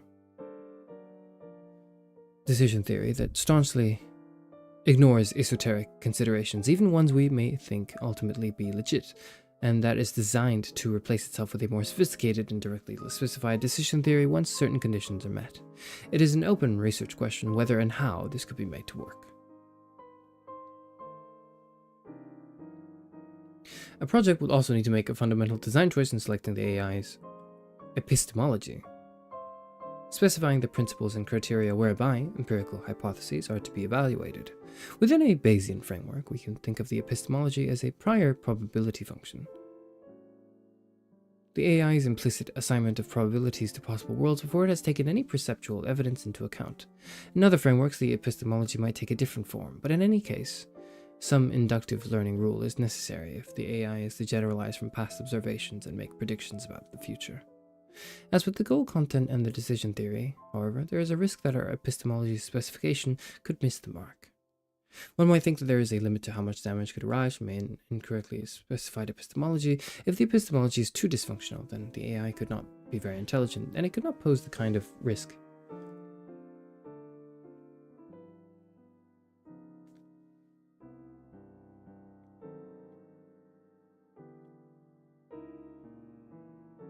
discussed in this book. Excuse me, sorry, I'm losing track. But the concern is that we may specify an epistemology that is sufficiently sound to make AI instrumentally effective in most situations, yet which has some flaw that leads the AI astray on some matters of crucial importance. Such an AI might be akin to a quick-witted person whose worldview is predicated on a false dogma held to with absolute conviction, who consequently tilts at windmills and gives his all in pursuit of fantastical or harmful objectives. Certain kinds of subtle differences in AI's prior could turn out to make a drastic difference to how it behaves. For example, an AI might be given a prior that assigns 0 probability to the universe being infinite. No matter how astronomical evidence it accrues to the contrary, such an AI would stubbornly reject any cosmological theory that implied an infinite answer, and it might make foolish choices as a result. Or an AI might be given a prior that assigns a 0 probability to the universe not being Turing computable. This is in fact a common feature of many of the priors discussed in the literature, including the Kolmogorov complexity prior mentioned in Chapter 1. Again, with poorly understood consequences if the embedded assumption known as the Church-Turing thesis should turn out to be false. An AI could also end up with a prior that makes strong metaphysical commitments of one sort or another, for instance, by ruling out a priori the possibility that any strong form of mind-body dualism could be true, or the possibility that there are irreducible moral facts. If any of those commitments is mistaken, the AI might seek to realize its final goals in ways that would regard as perverse instantiations. Yet there is no obvious reason why such an AI, despite being fundamentally wrong about one important matter, could not be sufficiently instrumentally effective to secure a decisive strategic advantage. Anthropics, the study of how to make inferences from indexical information in the presence of observation selection effects, is another area where the choice of epistemic axioms could prove pivotal. We might reasonably doubt our ability to resolve all foundational issues in epistemology in time for the construction of the first seed AI. We may therefore consider taking an indirect approach to specifying the AI's epistemology. This would raise many of the same issues as taking an indirect approach to specifying its decision theory. In the case of epistemology, however, there may be greater hope of benign convergence, with any of a wide class of epistemologies providing an adequate foundation for safe and effective AI, and ultimately yielding similar stochastic results. The reason for this is that sufficiently abundant empirical evidence and analysis would tend to wash out any moderate differences in prior expectations. A good aim would be to endow the AI with fundamental epistemological principles that match those governing our own thinking. Any AI diverging from this ideal is an AI that we would judge to be reasoning incorrectly if we consistently applied our own standards. Of course, this applies only to our fundamental epistemological principles. Non-fundamental principles should be continuously created and revised by the seed AI itself as it develops its understanding of the world. The point of superintelligence is not to pander to human preconceptions, but to make mincemeat out of our ignorance and folly. Ratification. The final item in our list of design choices is ratification. Should the AI's plans be subjected to human review before being put into effect? For an oracle, this question is implicitly answered in the affirmative. The oracle outputs information, human reviewers choose whether and how to act upon it. For genies, sovereigns, and tool AIs, however, the question of whether to use some form of ratification remains open. To illustrate how ratification might work, consider an AI intended to function as a sovereign implementing humanity's CEV. Instead of launching this AI directly, imagine that we first built an oracle AI for the sole purpose of answering questions about what the sovereign AI would do. As earlier chapters revealed, there are risks in creating a superintelligent oracle, such as risks of mind crime or infrastructure profusion. But for purposes of this example, let us assume that the oracle AI has been successfully implemented in a way that avoided these pitfalls. We thus have an oracle AI that offers us its best guesses about the consequence of running some piece of code intended to implement humanity's CEV. The oracle may not be able to predict in detail what would happen, but its predictions are likely to be better than our own. If it were impossible even for superintelligence to predict anything about the code we do, we would be crazy to run it. So, the oracle ponders for a while and then presents its forecast. To make the answer intelligible, the oracle may offer the operator a range of tools with which to explore various features of the predicted answer. The oracle could show pictures of what the future looks like and provide statistics about the number of sentient beings that will exist at different times, along with average peak and lowest levels of well-being. It could offer intimate biographies of several randomly selected individuals, perhaps imaginary people selected to be probably representative. It could highlight aspects of the future that the operator might not have thought of inquiring about, but which would be regarded as pertinent once pointed out. Being able to preview the outcome in this manner has obvious advantages. The preview could reveal the consequences of an error in a planned sovereign's design specifications or source code. If the crystal ball shows a ruined future, we could scrap the code for planned sovereign AI and try something else. A strong case could be made that we should familiarize ourselves with the concrete ramifications of an option before committing to it, especially when the entire future of the human race is on the line.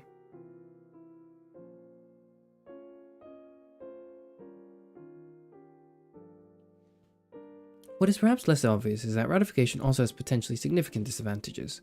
The irenic quality of CEV might be undermined if opposing factions, instead of submitting to the arbitration of superior wisdom in confident expectation of being vindicated, could see in advance what the verdict would be. A proponent of this morality-based approach might worry that the sponsor's resolve would collapse if all the sacrifices being required by the morally optimal were to be revealed.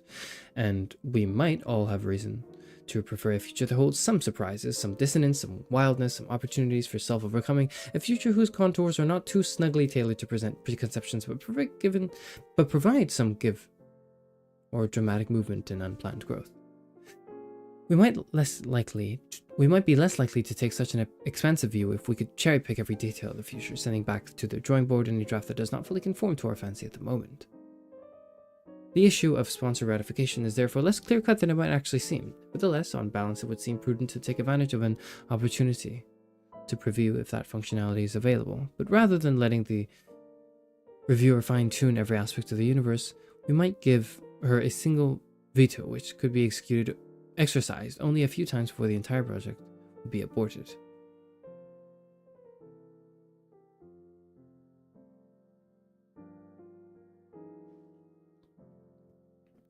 The main goal of ratification would be to reduce the probability of catastrophic error. In general, it seems wise to aim at minimizing the risk of catastrophic error rather than at maximizing the chance of every detail being fully optimized. There are two reasons for this. First, humanity's cosmic endowment is astronomically large. There's plenty to go around, even if our process involves some waste or accepts some unnecessary constraints. Second, there is a hope that if we but get the initial conditions for the intelligence explosion approximately right, then the resulting superintelligence may eventually home in on and precisely hit our ultimate objectives. The important thing is to land in the right attractor brain. With regard to epistemology, it is plausible that a wide range of priors will ultimately converge to very similar posteriors when computed by a superintelligence and conditionalized on a realistic amount of data. We therefore need not worry about getting the epistemology exactly right. We must just avoid giving the AI a prior that is so extreme as to render the AI incapable of learning virtual truths, even with the benefit of copious experience and analysis.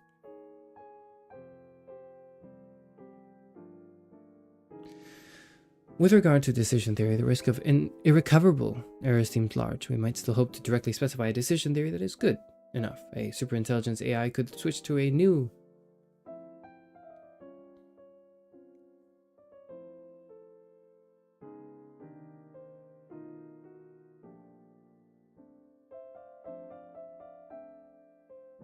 decision theory, at any time. However, it starts out with a sufficiently wrong decision theory.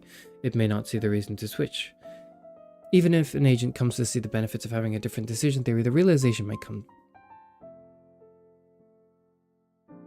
too late.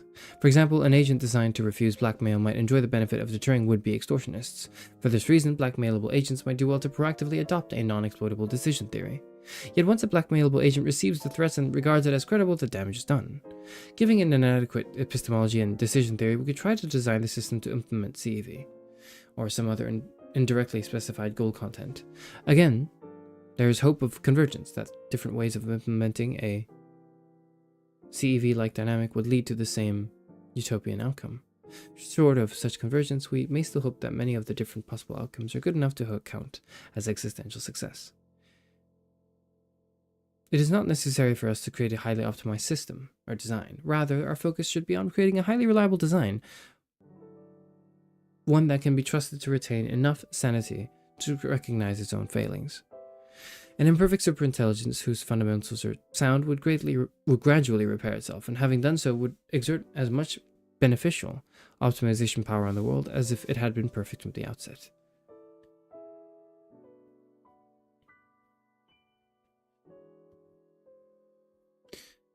Oh, sorry, I need a moment.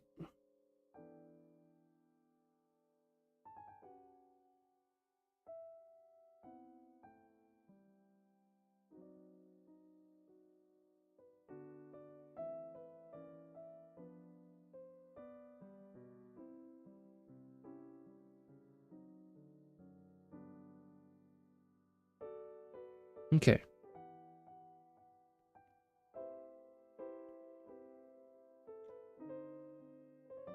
Oh, I'll sleep. I'm really trying not to. I'm so tired right now.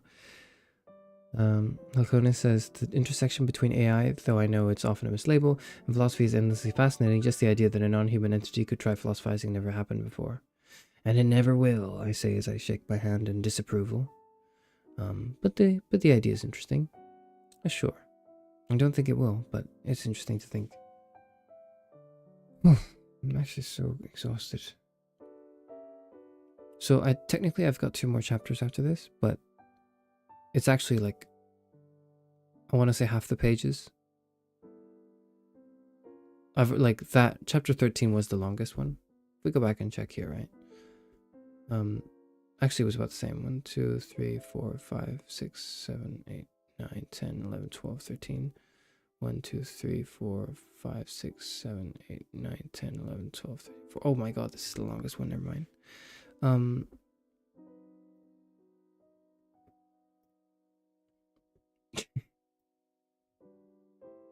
We've got 36 more pages though.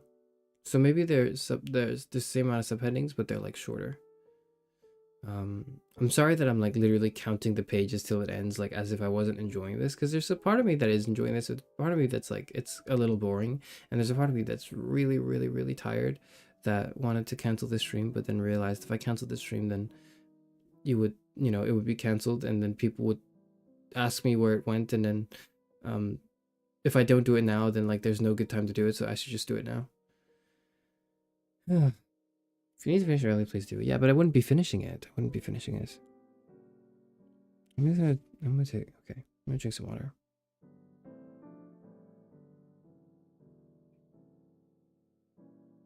I think we'll persevere.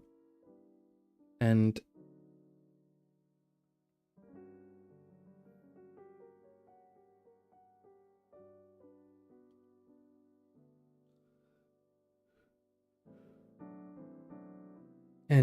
yep, that's it. I think we're just gonna persevere. Yep.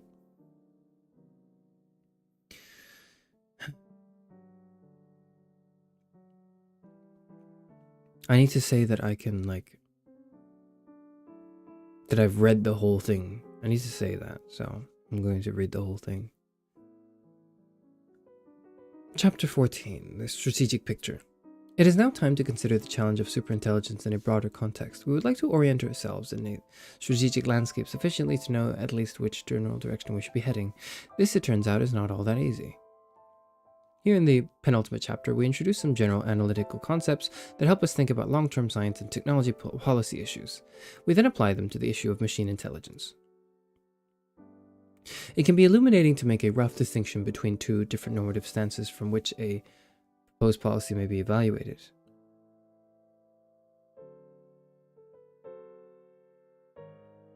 The person-affecting perspective asks whether a proposed change would be in our interest, that is to say, whether it would, on balance and in expectation, be in the interest of those morally considerable creatures who either already exist or will come into existence independently of whether the proposed change occurs or not. The impersonal perspective, in contrast, gives no special consideration to currently existing people or to those who will come to exist independently of whether the proposed change occurs. Instead, it counts everybody equally, independently of their temporal location. The impersonal perspective sees great value in bringing new people into existence, provided they have lives worth living. The more happy lives created, the better. This distinction, although it barely hints at the moral complexities associated with the machine intelligence revolution, can be useful in a first-cut analysis. Here we will first examine matters from the impersonal perspective. We will later see what changes if person-affecting considerations are given weight in our deliberations. Science and technology strategy. Before we zoom in on issues specific to machine and superintelligence, we must introduce some strategic concepts and considerations that pertain to scientific and technological development more generally. Suppose that a policymaker proposes to cut funding for a certain research field out of concerns for the risk or long-term consequences of some hypothetical technology that might eventually grow from its soil. She could then expect a howl of opposition from the research community. Scientists and their public advocates often say that it is futile to try to control the evolution of technology by blocking research. If some technology is feasible, the argument goes, it will be developed regardless of any particular policymaker's scruples about speculative future risks. Indeed, the more powerful the capabilities that a line of development promises to produce, the surer we can be that somebody, somewhere, will be motivated to pursue it. Funding cuts will not stop progress or forestall its concomitant dangers.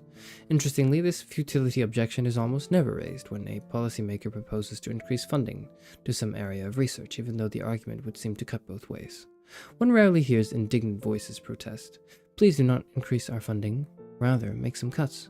Researchers in other countries will surely pick up the slack. The same work will get done anyway.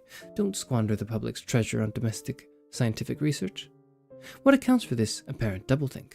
One plausible explanation, of course, is that members of the research community have a self-serving bias, which leads us to believe that research is always good and tempts us to embrace almost any argument that supports our demand for more funding. However, it is also possible that the double standard can be justified in terms of national self-interest. Suppose that the development of a technology has two effects, giving a small benefit B to its investors in the country that sponsors them, while imposing an aggregately larger harm H, which could be a risk externality on everybody. Even somebody who is largely altruistic might then choose to develop the overall harmful technology. They might reason that the harm H will result no matter what they do, since if they refrain, somebody else will develop the technology anyway, and given that total welfare cannot be affected, they might as well grab the benefit B for themselves and their nation. Unfortunately, there will soon be a device that will destroy the world. Fortunately, we got the grant to build it. Whatever the explanation for the futility objection's appeal, it fails to show that there is in general no impersonal reason for trying to steer technological development. It fails even if we can see the motivating idea that, with continued scientific and technological development efforts, all relevant technologies will eventually be developed. That is, even if we can see the following. Technological completion conjecture. If scientific and technological development efforts do not effectively cease, then all important basic capabilities that can be obtained through some possible technology will be obtained.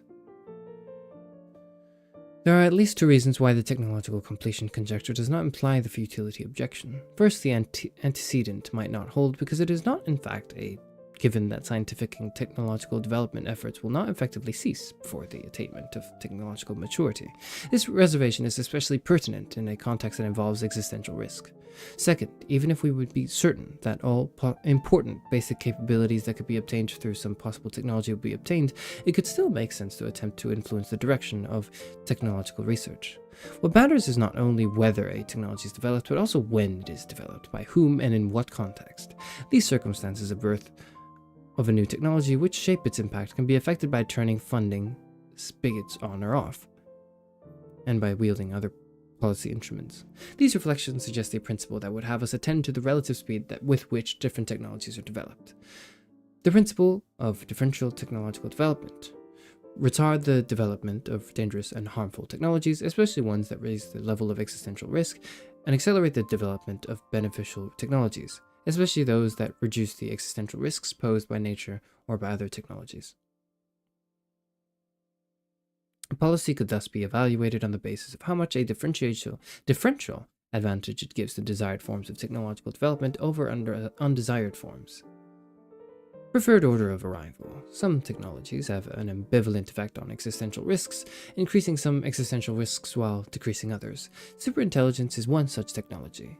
We have seen in earlier chapters that the introduction of machine superintelligence would create a substantial existential risk, but it would reduce many other existential risks. Risks from nature, such as asteroid impacts, supervolcanoes, and natural pandemics, would be virtually eliminated, since superintelligence could deploy countermeasures against most such hazards, or at least demote them to the non-existential category, for instance, via space colonization.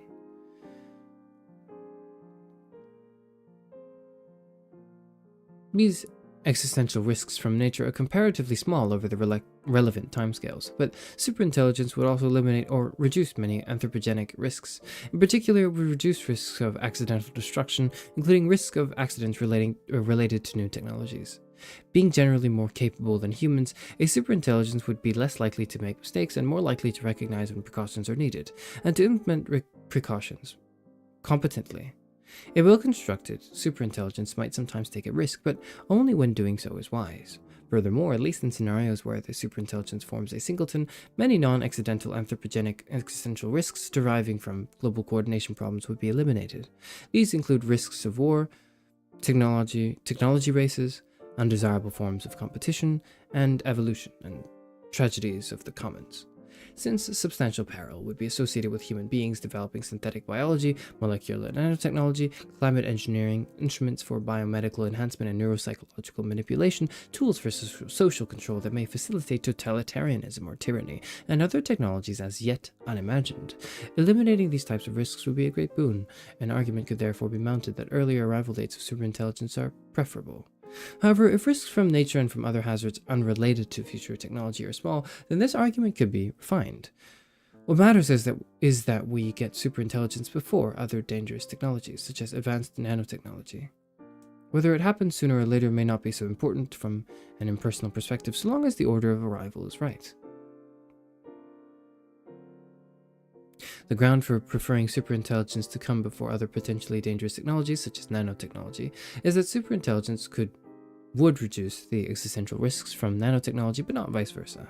Hence, if we create superintelligence first, we will face only those existential risks that were associated with superintelligence. Whereas if we create nanotechnology first, we will face risks of nanotechnology and then additionally the risks of superintelligence. Even if the existential risks from superintelligence are very large, and even if superintelligence is the riskiest of all technologies, there could be thus a case for hastening its arrival. These sooner is better arguments, however, presuppose that the riskiness of creating superintelligence is the same regardless of when it is created. If instead its riskiness declines over time, it might be better to delay the machine intelligence revolution. While a later arrival would leave more time for other existential catastrophes to intercede, it could still be preferable to slow the development of superintelligence. This would be especially plausible if the existential risks associated with superintelligence are much larger than those associated with other disruptive technologies. There are several quite strong reasons to believe that the riskiness of an intelligence explosion will decline significantly over a multi-decadal time frame. One reason is that a later date leaves more time for the development of solutions to the control problem. The control problem has only recently been recognized, and most of the current best ideas for how to approach it were discovered only within the past decade or so, and in several cases during the time that this book was being written, it is plausible that the state of the art will advance greatly over the next several decades, and if the problem turns out to be very difficult, a significant rate of progress might continue for a century or more. The longer it takes for superintelligence to arrive, the more such progress will have been made when it does. This is an important consideration in favor of later arrival dates, and a very strong consideration against extremely early arrival dates.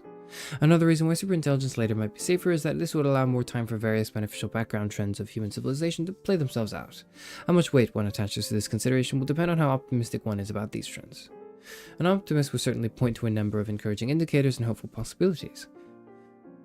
People might learn to get along better, leading to reductions in violence, war, and cruelty. Global coordination and the scope of political integration might increase, making it easier to escape undesirable technology races, more on this below, and to work out an arrangement whereby the hoped-for gains from an intelligence explosion would be widely shared.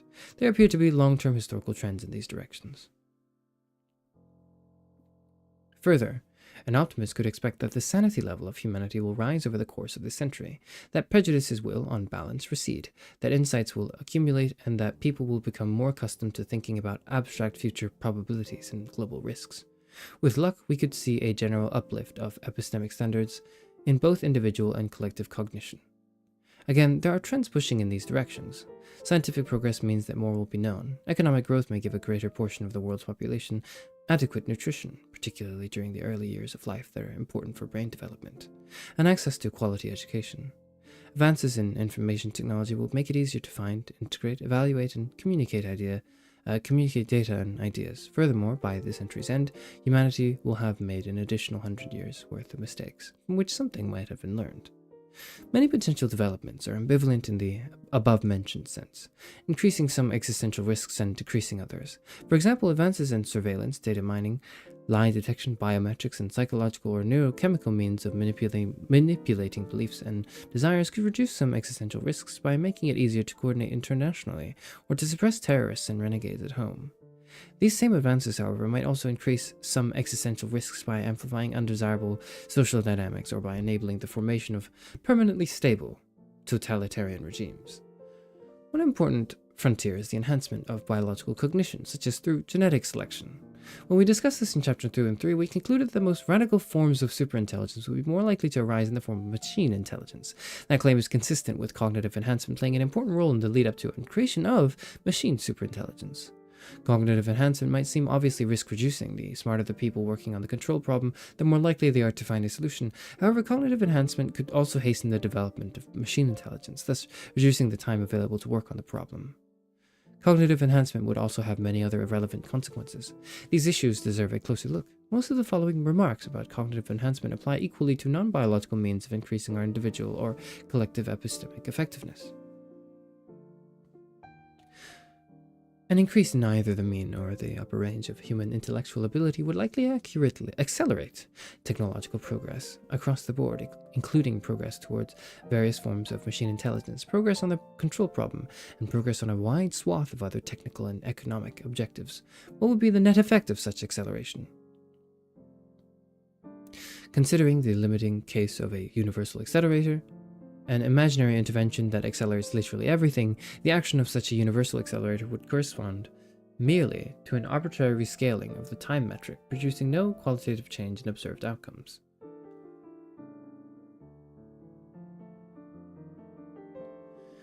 If we are to make sense of the idea that cognitive enhancement might generally speed things up, we clearly need some other concept than that of universal acceleration. A more promising approach is to focus on how cognitive enhancement might increase the rate of change in one type of process relative to the rate of change in some other type of process. Such differential acceleration could affect a system's dynamics. Thus, consider the following concept.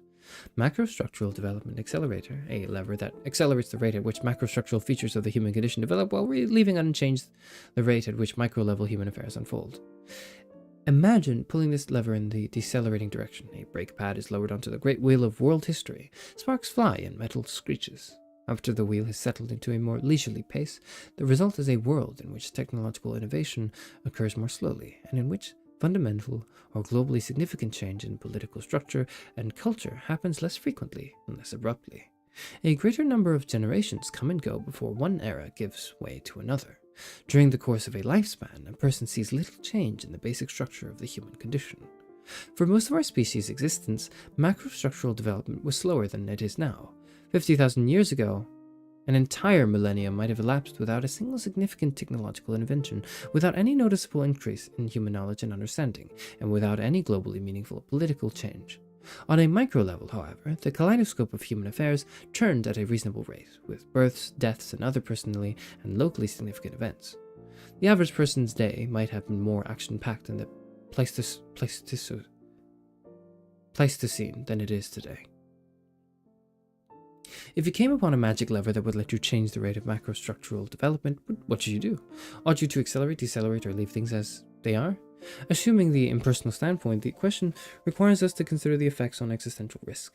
Let us distinguish between two kinds of risk: state risks and step risks. A state risk is one that is associated with being in a certain state, and the total amount of state risk to which a system is exposed is a direct function of how long the system remains in that state. Risks from nature are typically state risks. The longer we remain exposed, the greater the chance that we will get struck by an asteroid, supervolcanic eruption, gamma-ray burst, naturally rising pandemic, or some other slash of the cosmic scythe. Some anthropogenic risks are also state risks. At the level of an individual, the longer a soldier pokes his head up above the parapet, the greater the cumulative chance he will be shot by an enemy sniper. There are anthropogenic state risks at the existential level as well. The longer we live in an internationally archaic system, the greater the cumulative chance of a thermonuclear Armageddon or of a great war fought with other kinds of weapons of mass destruction laying waste to civilization. A step risk, by contrast, is a discrete risk associated with some necessary or desirable transition. Once the transition is completed, the risk vanishes. The amount of step risk associated with a transition is usually not a simple function of how long the transition takes. One does not have the risks of traversing a minefield by running twice as fast. Conditional on a fast takeoff, the creation of superintelligence might be a step risk. There would be a certain risk associated with the takeoff, the magnitude of which would depend on what preparations had been made, but the amount of risk might not depend much on whether the takeoff takes 20 milliseconds or 20 hours. We can then say the following regarding a hypothetical macrostructural development accelerator. Insofar as we are concerned with existential state risks, we should favor acceleration, provided we think that we have a realistic prospect of making it through to a post-transition era in which any further existential risks are greatly reduced. If it were known that there is some step ahead distant to cause an existential catastrophe, then we ought to reduce the rate of macrostructural development, or even put it in reverse in order to give more generations a chance to exist before the curtain is rung down. But in fact, it would be overly pessimistic to be so confident that humanity is doomed. At present, the level of existential state risk appears to be relatively low. If we imagine the technological macro conditions for humanity frozen in their current state, it seems very likely that an existential catastrophe would occur on a timescale of, say, a decade.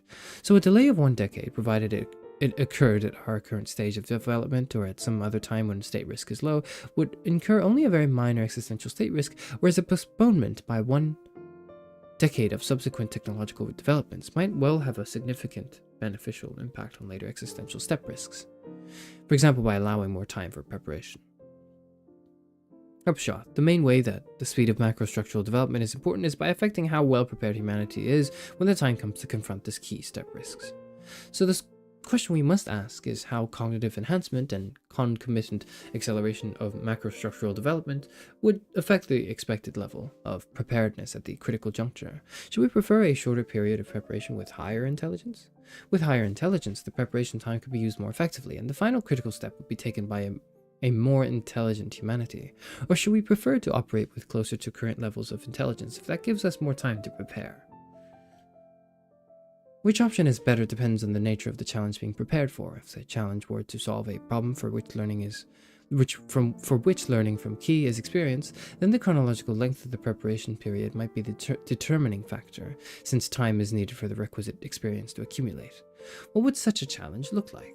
One hypothetical example would be a new weapons technology that we could predict would be developed at some point in the future, and that would make it the case that any subsequent war would have, let us say, a 1 in 10 chance of causing an existential catastrophe. If such were the nature of the challenge facing us, then we might wish the rate of macrostructural development to be slow so that our species would have more time to get its act together before the crucial step when the new weapons technology is invented. One could hope that during the grace period secured through the deceleration, our species might learn to avoid war, that international relations around the globe might come to resemble those between the countries of the European Union, which have fought one another ferociously for centuries, now coexist in peace and relative harmony.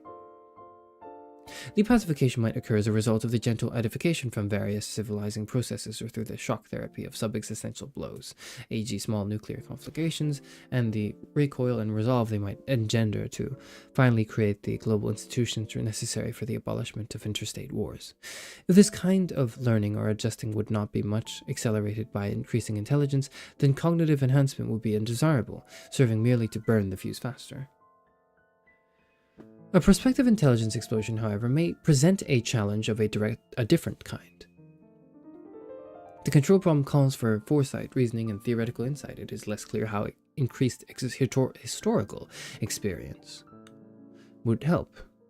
Direct experience of the intelligence explosion is not possible until too late, and many features conspire to make the control problem unique and lacking irrelevant historical precedent. For these reasons, the amount of time that will elapse before the intelligence explosion may not matter much per se. Perhaps that what matters instead is A, the amount of intellectual progress on the control problem achieved by the time of detonation, and B, the amount of skill and intelligence available at the time to implement the best available solutions, and to improvise what is missing. That this latter fact should respond positively to cognitive enhancement is obvious. How cognitive enhancement would affect factor A is a somewhat subtler matter. Suppose, as suggested earlier, that cognitive enhancement would be a general macrostructural development accelerator. This would hasten the arrival of the intelligence explosion, thus reducing the amount of time available for preparation and for making progress on the control problem. Normally, this would be a bad thing. However, if the only reason why there is less time available for intellectual progress is that intellectual progress is speeded up, then there needed be no net reduction in the amount of intellectual progress that will have taken place by the time the intelligence explosion occurs. At this point, cognitive enhancement might appear to be neutral with respect to factor A, the same intellectual progress that would otherwise have been made prior to the intelligence explosion. Including progress on the control problem still gets made, only compressed within a shorter time interval. In actuality, however, cognitive enhancement may well prove a positive influence on A. One reason why cognitive enhancement might cause more progress to have been made on the control problem by the time the intelligence explosion occurs is that progress on the control problem may be especially contingent on extreme levels of intellectual performance, even more so than the kind of work necessary to create machine intelligence.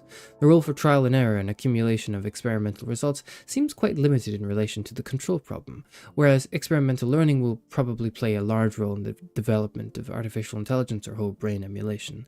The extent to which time can substitute for wit may therefore vary between tasks in a way that should make cognitive enhancement promote progress on the control problem more than it would promote progress on the problem of how to create machine intelligence. Another reason why cognitive enhancement should differentially promote progress on the control problem is that the very need for such progress is more likely to be appreciated by cognitively more capable societies and individuals.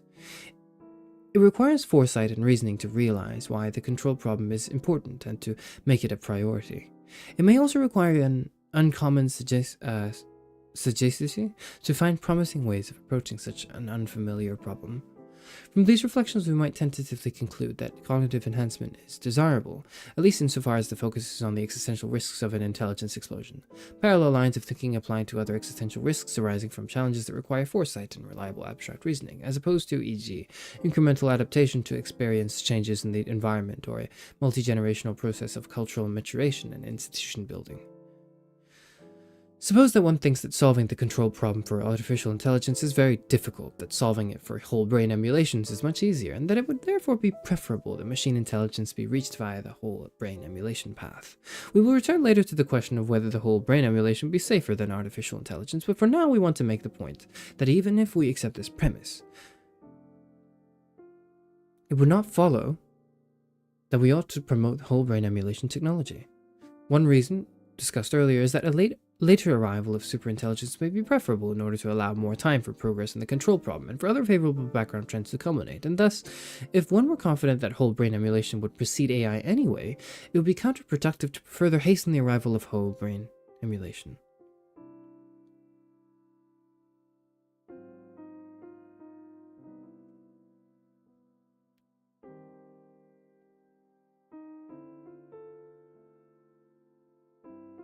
But even if it were the case that it still would be best for But even if it were the case that it would be best for whole brain emulation to arrive as soon as possible, it still would not follow that we ought to favor progress towards whole brain emulation. For it is possible that progress towards whole brain emulation will not yield whole brain emulation. It may instead yield neuromorphic artificial intelligence, forms of AI that mimic some aspects of cortical organization, but do not replicate neuronal functionality with sufficient fidelity to constitute a proper emulation.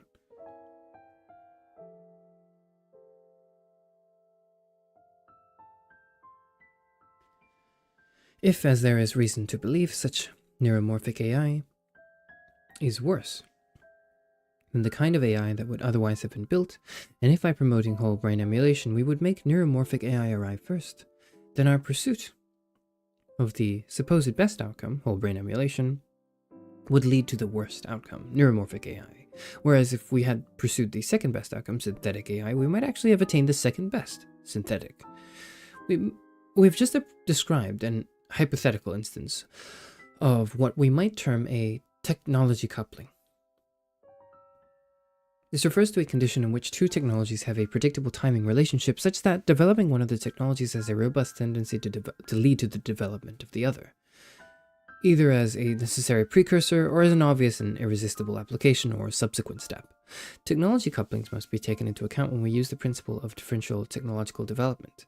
It is no good accelerating the development of desirable technology Y if the only way of getting Y is by developing an extremely undesirable precursor technology X, or if getting Y would immediately produce an extremely undesirable related technology Z. Before you marry your sweetheart, consider the prospective in-laws. In the case of the whole brain emulation, the degree of technology coupling is debatable. We noted in Chapter 2 that while whole brain emulation will require massive progress in various enabling technologies, it might not require any new major theoretical insight. In particular, it does not require that we understand how human cognition works, only that we know how to build computational models of small parts of the brain, such as different species of neuron. Nevertheless, in the course of developing the ability to emulate human brains, a wealth of neuroanatomical data would be collected, and functional models of cortical networks would be surely greatly improved. Such progress would seem to have a good chance of enabling neuromorphic AI before full-blown whole brain emulation. Historically, there are quite a few examples of AI techniques gleaned from neuroscience or biology. For example, the McCulloch-Pitts neuron, perceptrons, and other artificial neurons and neural networks inspired by neuroanatomical work, reinforcement learning inspired by behaviorist psychology, genetic algorithms inspired by evolution theory, subsumption architectures and perceptual hierarchies inspired by cognitive science theories, and about motor planning and sensory perception, artificial immune systems, inspired by theoretical immunology, swarm intelligence, inspired by the ecology of insect colonies and other self-organizing systems, and reactive and behavior-based control in robotics, inspired by the study of animal locomotion. Perhaps more significantly, there are plenty of important AI-relevant questions that could be potentially answered through further study of the brain. For example, how does the brain store structured representations in working memory and long-term memory? How is the binding problem solved? What is the neural code? How are concepts represented? Is there some standard unit of cortical processing machinery, such as the cortical column? And if so, how is it wired? And how does it functionally depend on the wiring? How can such columns be linked up, and how can they learn? We will shortly have more to say about the relative danger of whole brain emulation, neuromorphic AI, and synthetic AI, but we can already flag another important technology coupling, that between whole brain emulation and AI, even if a push toward whole brain emulation actually resulted in whole brain emulation as opposed to neuromorphic, and even if the arrival of whole brain emulation could be safely handled, a further risk would still remain. The risk associated with a second transition, a transition from whole brain to AI, which is ultimately more powerful form of machine intelligence.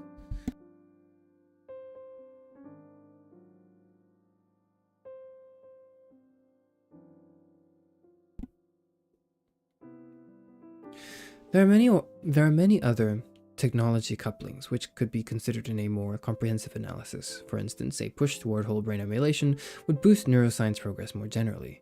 That might produce various effects such as faster progress toward lie detection, neuropsychological manipulation techniques, cognitive enhancements, and assorted medical advances. Likewise, a push toward cognitive enhancement might, depending on the specific path pursued, create spillovers such as faster development of genetic selection and genetic engineering methods, not only for enhancing cognition but for modifying other traits as well.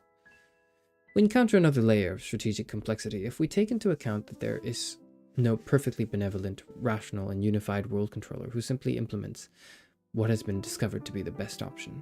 Any abstract point about what should be done must be embodied in the form of a concrete message, which is entered into the arena of rhetorical and political reality. There it will be ignored, misunderstood, distorted, or appropriated for various conflicting purposes. It will bounce around like a pinball, causing actions and reactions, ushering in a cascade of consequences, the upshot of which need bear no straightforward relationship to the intentions of the original sender. A sophisticated operator might try to anticipate these kinds of effects. Consider, for example, the following argument. Template for proceeding with research to develop a dangerous technology X. One argument fitting this template can be found in the writings of Eric Drexler. In Drexler's case, X equals molecular nanotechnology. 1. The risks of X are great. 2. Reducing these risks would require a period of serious preparation. 3. Serious preparation will begin only once the prospect of X is taken seriously by broad sectors of society. 4. Broad sectors of society will take the prospect of X seriously only once a large research effort is to develop X is underway. The earlier a serious research effect is initiated, the longer it will take to deliver X because it starts from a lower level of pre-existing enabling technologies. 6. Therefore, the earlier a serious research effort is initiated, the longer the period during which serious preparation will be taking place and the greater the reduction of the risks. Therefore, 7. A serious research effort towards X should be initiated immediately. What initially looks like a reason for going slow or stopping, the risks of X being great, ends up on this line of thinking as a reason for the opposite conclusion. A related type of argument is that we ought, rather callously, to welcome small and medium-scale catastrophes on grounds that they can make us aware of our vulnerabilities and spur us into taking precautions that reduce the probability of an existential catastrophe. The idea is that a small or medium-scale catastrophe acts like an inoculation, challenging civilization with a relatively survivable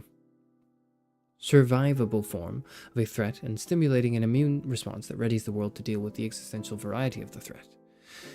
These shock 'em into reacting arguments advocate letting something bad happen in the hope that it will galvanize a public reaction. We mention them here not to endorse them, but that as a way to introduce the idea of what we will term second-guessing arguments.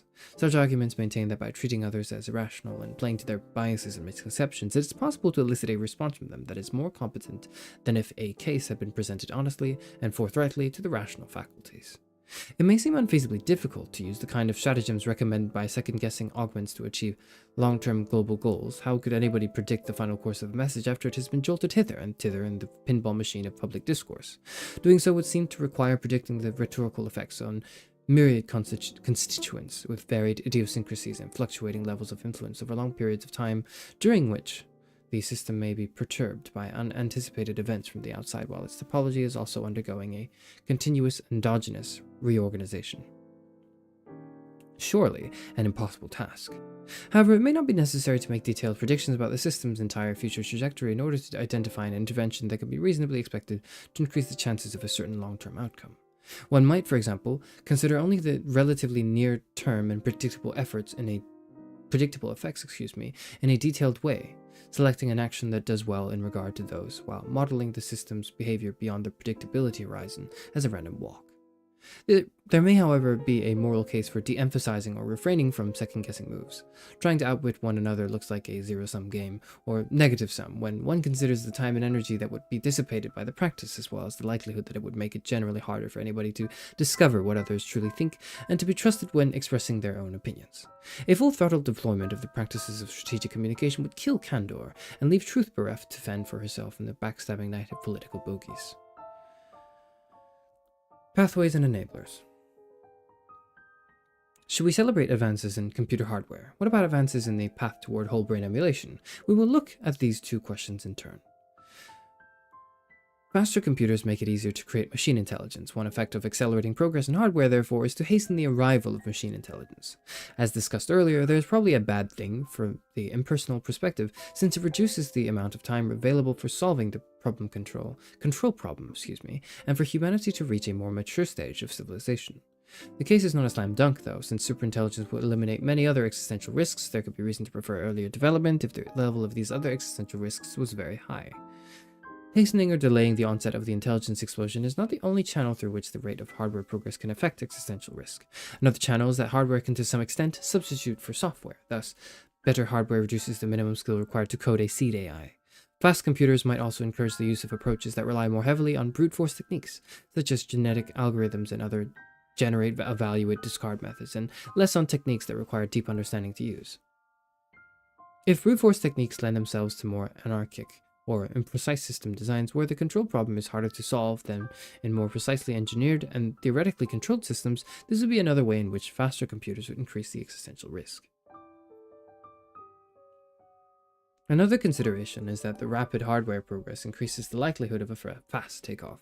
The more rapidly the state-of-the-art advances in the semiconductor industry, the fewer the person hours of programmers' time spent exploiting the capabilities of computers at any given performance level. This means that an intelligence explosion is less likely to be initiated at the lowest level of hardware performance at which it is feasible. An intelligence explosion is thus more likely to be initiated when hardware has advanced significantly beyond the minimum level at which this eventually successful programming approach could have first succeeded. There is then a hardware overhang where the takeoff eventually does occur. As we saw in Chapter 4, hardware overhang is one of the main factors that reduce recalcitrance during the takeoff. Rapid hardware progress, therefore, will tend to make the transition to superintelligence faster and more explosive. A faster takeoff via a hardware overhang can affect the risks of the transition in several ways. The most obvious is that a faster takeoff offers less opportunity to respond and make adjustments while the transition is in progress, which would tend to increase risk. A related consideration is that a hardware overhang would reduce the chances that a dangerously self-improving seed AI could be contained by limiting its ability to colonize sufficient hardware. The faster each processor is, the fewer processors would be needed for the AI to quickly bootstrap itself to superintelligence. Yet another effect of a hardware overhang is to level the playing field between big and small projects by reducing the importance of one of the advantages of larger projects, the ability to afford more powerful computers. This effect too might increase existential risk if larger projects are more likely to solve the control problem and to be pursuing morally acceptable objectives. There are also advantages to a faster takeoff. A faster takeoff would increase the likelihood that a singleton will form. If establishing a singleton is sufficiently important for solving the post-transition coordination problems, it might be worth accepting a greater risk during the intelligence explosion in order to mitigate the risk of catastrophic coordination failures in its aftermath. Developments in computing can affect the outcome of a machine intelligence revolution not only by playing a direct role in the construction of machine intelligence, but also by having diffuse effects on society that indirectly help shape the initial conditions of the initial intelligence explosion. The internet, which required hardware to be good enough to enable personal computers to be mass-produced at low cost, is now influencing human activity in many areas, including work in artificial intelligence and research on the control problem. This book might not have been written, and you might not have found it without the internet. However, hardware is already good enough for a great many applications that could facilitate human communication and deliberation. And it is not clear that the pace of progress in these areas is strongly bottlenecked by the rate of hardware improvement. On balance, it appears that faster progress in computing hardware is undesirable from the impersonal evaluative standpoint. This tentative conclusion could be overturned, for example, if the threats from other existential risks or from post-transition coordination failures turns out to be extremely large. In any case, it seems difficult to have much leverage on the rate of hardware advancement. Our efforts to improve the initial conditions for their intelligence explosion should therefore probably focus on other parameters. Note that even when we cannot see how to influence some parameter, it can be useful to determine its sign, i.e. whether an increase or decrease in the parameter would be desirable. As a preliminary step in mapping the strategic lay of the land, we might later discover a new leverage point that does enable us to manipulate the parameters more easily, or we might discover that the parameter sign correlates with a sign of other more manipulable parameter, so that our initial analysis helps us decide what to do with this other parameter.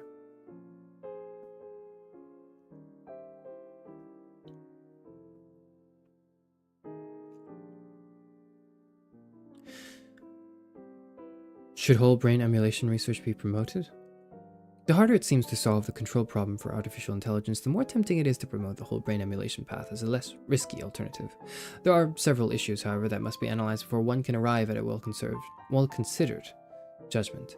First, there is the issue of technology coupling, already discussed earlier. We pointed out that an effort to develop whole brain emulation could result in neuromorphic AI instead, a form of machine intelligence that may be especially unsafe. But let us assume, for the sake of argument, that we actually achieve whole brain emulation, WBE. Would this be safer than AI? This itself is a complicated issue. There are at least 3 putative advantages of WBE. 1, that its performance characteristics would be better understood than those of AI. 2, it would inherit human motives. And 3, that it would result in a slower takeoff. Let us briefly reflect on each. 1. That it should be easier to understand the intellectual performance characteristics of an emulation of an AI sounds plausible. We have abundant experience with the strengths and weaknesses of human intelligence, but no experience with human-level artificial intelligence. However, to understand what a snapshot of a digitized human intellect can and cannot do is not the same as to understand how such an intellect will respond to modifications aimed at enhancing its performance. An artificial intellect, by contrast, might be carefully designed to be understandable in both its static and dynamic disposition, so while whole brain emulation may be more predictable in its intellectual performance than a generic AI at a comparable stage of development, it is unclear whether whole brain emulation would be dynamically more predictable than an AI engineered by competent, safety-conscious programmers.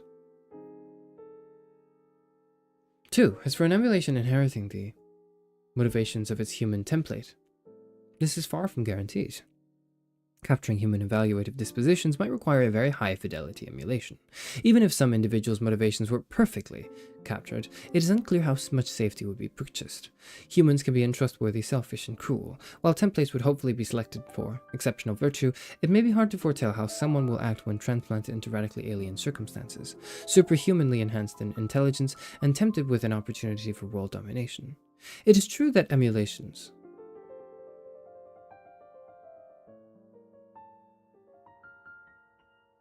would at least be more likely to have human-like motivations as opposed to valuing only paperclips or discovering digits of pi. Depending on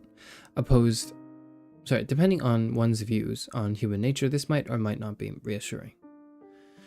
It is not clear why whole brain emulation should result in a slower takeoff than artificial intelligence. Perhaps with whole brain emulation, one should expect less hardware overhang, since whole brain emulation is less computationally efficient than artificial intelligence can be. Perhaps also an AI system could more easily absorb all available computing power into one giant integrated intellect, whereas whole brain emulation would forego quality superintelligence and pull ahead of humanity only in speed and size of population. If whole brain emulation does lead to a slower takeoff, this could have benefits in terms of alleviating the control problem. A slower takeoff would also make a multipolar outcome more likely, but whether a multipolar outcome is desirable is very doubtful. There is another important complication with the general idea that getting whole brain emulation first is safer: the need to cope with a second transition. Even if the first form of human-level machine intelligence is emulation-based, it would still remain feasible to develop artificial intelligence. AI in its mature form has important advantages over WBE, making AI the ultimately more powerful technology. While mature AI would render WBE obsolete, except for the special purpose of preserving individual human minds, the reverse does not hold. What this means is that if AI is developed first, there might be a single wave of the intelligence explosion. But if WBE is developed first, there may be two waves. First, the arrival of WBE, and later the arrival of AI. The total existential risk along the WBE first path is the sum of the risk in the first transition and the risk in the second transition, conditional on having made it through the first. How much safer would the AI transition be in a WBE world? One consideration is that the AI transition would be less explosive if it occurs after some form of machine intelligence has already been realized. Emulations, running at digital speeds and in numbers that might far exceed the biological human population, will reduce the cognitive differential, making it easier for emulations to control the AI. The consideration is not too weighty, since the gap between AI and WBE could still be wide. However, if the emulations were not just faster and more numerous, but also somewhat qualitatively smarter than biological humans, or at least drawn from the top end of the human distribution, then the WBE first scenario would have advantages paralleling those of human cognitive enhancement, which we discussed above. Figure 13 here shows an artificial intelligence or whole brain emulation. In an AI first scenario, there is one transition that creates an existential risk. In a WBE first scenario, there are two risky transitions. First, the development of WBE, and then the development of AI. The total existential risk along the WBE first scenario is the sum of these. However, the risk of an AI transition would be lower if it occurs in a world where WBE has already been successfully introduced. Another consideration is that the transition to WBE would extend the lead of the frontrunner. Consider a scenario in which the frontrunner has a 6-month lead over the closest follower in developing whole brain emulation technology. Suppose that the first emulations to be created are cooperative, safety-focused, and patient. If they run on fast hardware, these emulations could spend subjective eons pondering how to create safe AI. For example, if they run at a speed up of 100,000 times and are able to work on the control problem undisturbed for 6 months of side real time, they could hammer away at the control problem for 50 millennia before facing competition from other emulations. Given sufficient hardware, they could hasten their progress by fanning out myriad copies to work independently on sub-problems.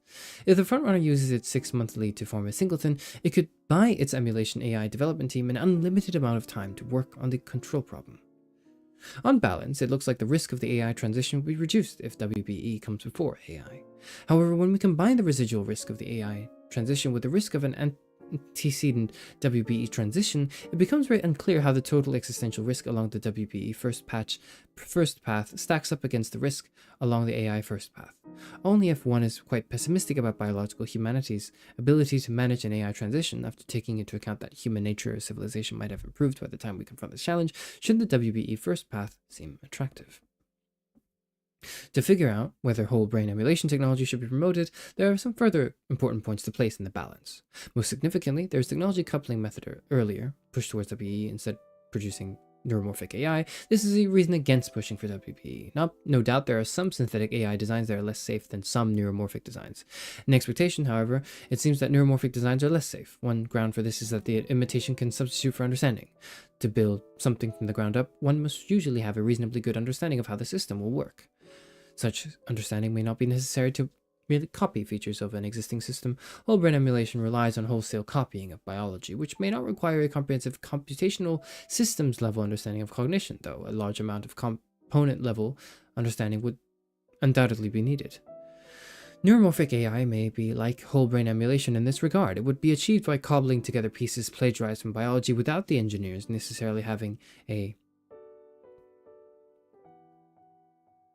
deep mathematical understanding of how the system works. But neuromorphic AI would be unlike whole brain emulation in another regard. It would not have human motivations by default. This consideration argues against pursuing the whole brain emulation approach to the extent that it would likely produce neuromorphic AI. A second point to put in the balance is that WBE is more likely to give us advance notice of its arrival. With AI, it's always possible that someone will make an unexpected conceptual breakthrough. WBE, by contrast, will require many laborious precursor steps: high-throughput scanning facilities, image processing software, detailed neural modeling work. We can therefore be confident that WBE is not imminent, not less than, say, 15 or 20 years away. This means that efforts to accelerate WBE will make a difference mainly in scenarios in which machine intelligence is developed comparatively late. This could make WBE investments attractive to somebody who wants the intelligence explosion to preempt other existential risks, but is wary of supporting AI for fearing of triggering an intelligence explosion prematurely, before the control problem has been solved. However, the uncertainty over the relevant timescales is probably currently too large to enable this consideration to carry much weight. A strategy of promoting WBE is thus more attractive if A, one is more pessimistic about humans solving the control problem for AI, B, one is not too worried about neuromorphic AI, multipolar outcomes, or the risks of a second transition. C, one thinks that the default timing of the WBE and AI is close. And D, one prefers the superintelligence to be developed neither very late nor very early. The person affecting perspective favors speed. I feel the blog commenter, Washbosh, may speak for many when he or she writes. I instinctively think go faster, not because I think this is better for the world. Why should I care about the world when I am dead and gone? I want it to go fast, damn it. This increases the chances I have of experiencing a more technologically advanced future. From the person affecting standpoint, we have great reason to rush forward with all manner of radical technologies that could pose existential risks. This is because the default outcome is that everybody who now exists is dead within a century. The case for rushing is especially strong with regard to technologies that could extend our lives and thereby increasing the expected fraction of the currently existing population that may still be around for the intelligence explosion. If the machine intelligence revolution goes well, the resulting superintelligence could almost certainly devise means to indefinitely prolong the lives of the then still existing humans, not only keeping them alive but restoring them to health and youthful vigor, and enhancing their capacities well beyond what we currently think of as the human range, or helping them shuffle off their mortal coils altogether by uploading their minds to a digital substrate and endowing their liberated spirits with exquisitely good-feeling virtual embodiments. With regard to technologies that do not promise to save lives, the case for rushing is weaker, though perhaps still sufficiently supported by the hopes of raising standards of living. The same line of reasoning makes the person affecting perspective favor many risky technological innovations that promise to hasten the onset of the intelligence explosion, even when those innovations are disfavored in the impersonal perspective. Such innovations could shorten the wolf hours during which we individually must hang on to our perch if we are to live to see the daybreak of the post-human age. From the person affecting standpoint, faster hardware progress thus seems desirable, as does faster progress towards the PBE. Any adverse effect of existential risk is probably outweighed by the personal benefit of an increasing chance of the intelligence explosion happening in the lifetime of currently existing people.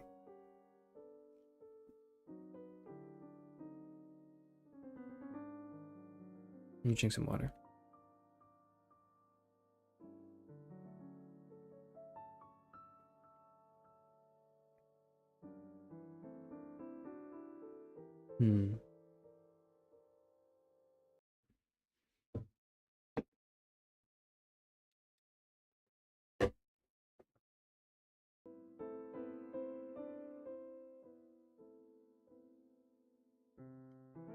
Oh, Eddie H super chatted something like half an hour ago.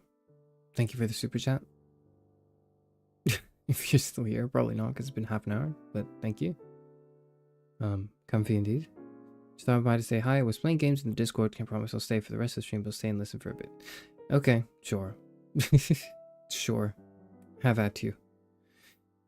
Have fun playing games instead of worrying about the imminent destruction of civilization and being educated on what the superintelligence will do and how we're going to be able to stop it. That's fine. That's okay. Anyways. Collaboration. One important parameter is the degree to which the world will manage to coordinate and collaborate in the development of machine intelligence. Collaboration would bring many benefits. Let us take a look at how this parameter might affect the outcome and what levers we might have for increasing the extent and intensity for collaboration.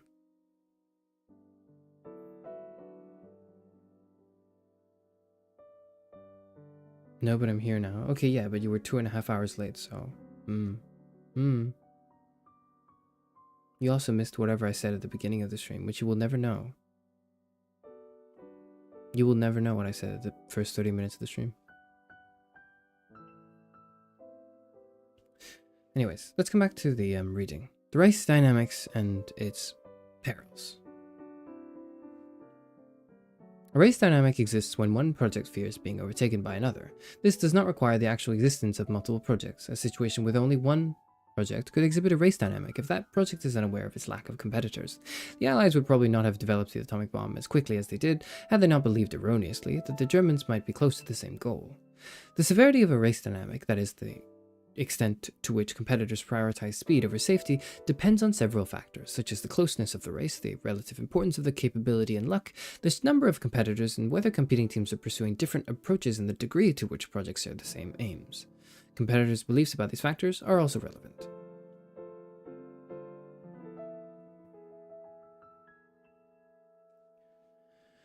In the development of machine superintelligence, it seems likely that there will be at least a mild race dynamic, and it is possible that there will be a severe race dynamic. The race dynamic has important consequences for how we should think about the strategic challenge posed by the possibility of an intelligence explosion. The race dynamic could spur projects to move faster towards superintelligence while reducing investment in solving the control problem. Additional detrimental effects of the race dynamic are also possible, such as direct hostilities between competitors. Suppose that two nations are racing to develop the first superintelligence and that one of them is seen to be pulling ahead. In a winner-takes-all situation, a lagging project might be tempted to launch a desperate strike against its rival rather than passively awaiting defeat. Anticipating this possibility, the frontrunner might be tempted to strike preemptively. If the antagonists are powerful states, the clash could be bloody. A surgical strike against the rival's AI project might risk triggering a larger confrontation and might in any case not be feasible if the host country has taken precautions.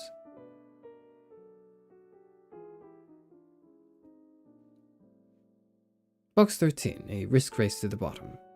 Consider a hypothetical AI arms race in which several teams compete to develop superintelligence. Each team decides how much to invest in safety, knowing that resources spent on developing safety precautions are resources not spent on developing the AI. Absent a deal between all the competitors, which might be stymied by bargaining or enforcement difficulties, there might then be a risk race to the bottom, driving each team to take only a minimum of precautions. One can model each team's performance as a function of its capability, measuring its raw ability and luck, and a penalty term corresponding to the cost of its safety precautions. The team with the highest performance builds the first AI. The riskiness of that AI is determined by how much its creators invested in safety. In the worst case scenario, all teams have equal levels of capability. The winner is then determined exclusively by investment in safety. The team that took the fewest safety precautions wins. The Nash equilibrium from this game is for every team to spend nothing on safety. In the real world, such a situation might arise via a risk ratchet. Some team, fearful of falling behind, increments its risk-taking to catch up with its competitors who respond in kind until the maximum level of risk is achieved.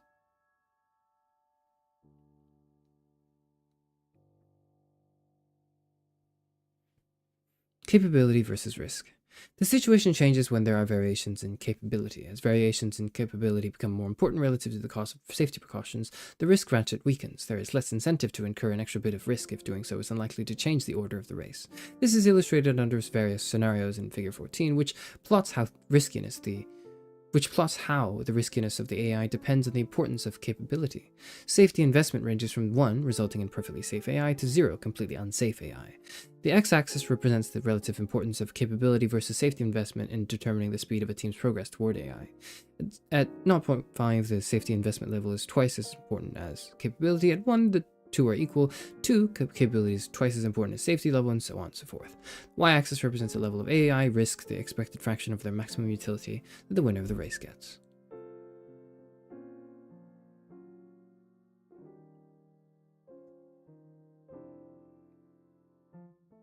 Here in Figure 14 is a risk level of AI races.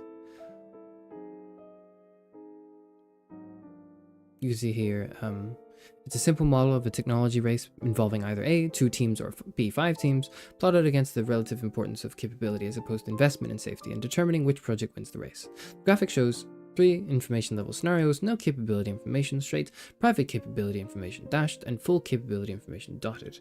We see that under all scenarios, the dangerousness of the resultant AI is maximal when capability plays no role, gradually decreasing as capability grows in importance.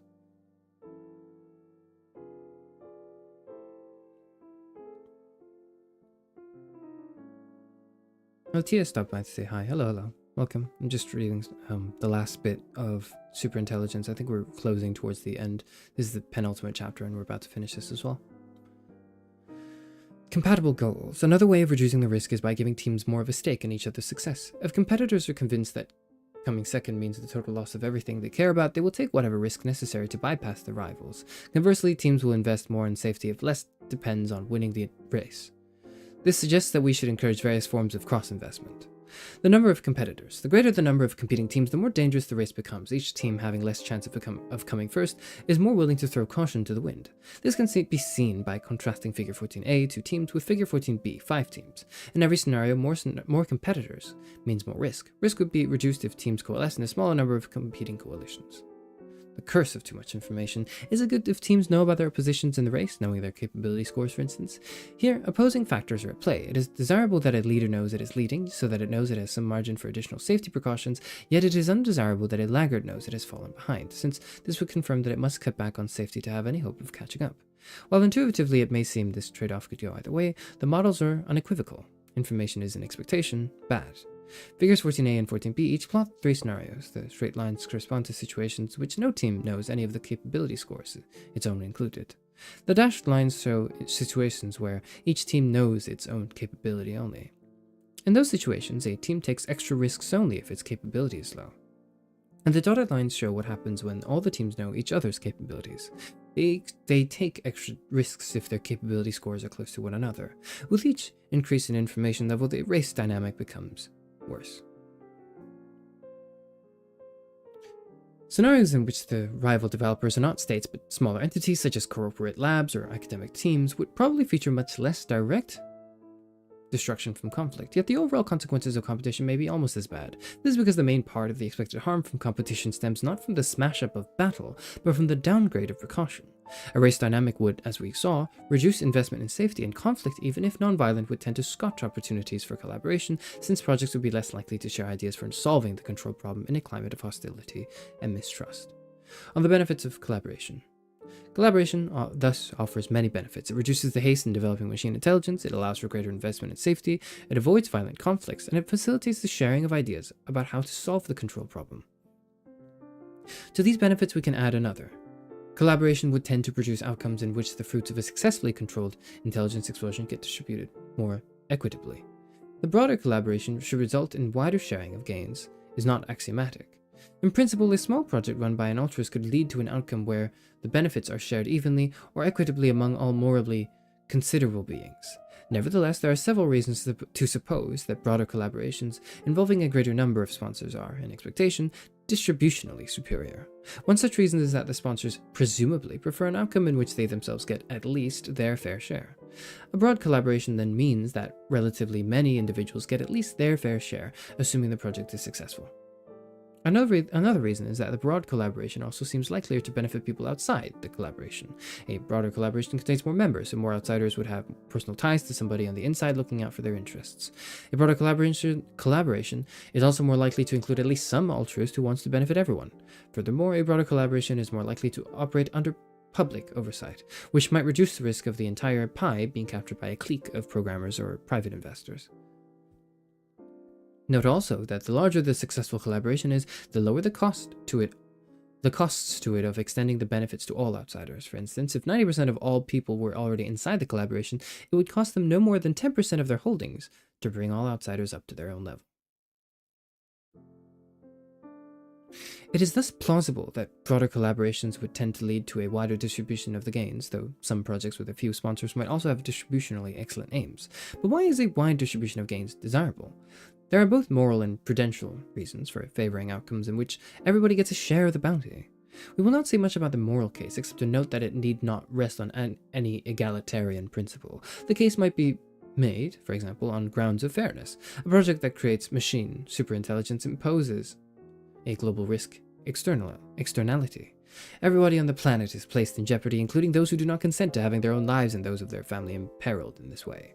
Since everybody shares the risk, it would seem to be a minimal requirement of fairness that everybody also gets a share of the upside. The fact that the total expected amount of goods seems greater in collaboration scenarios is another important reason such scenarios are morally preferable. The prudential case for favoring a wide distribution of gains is two-pronged.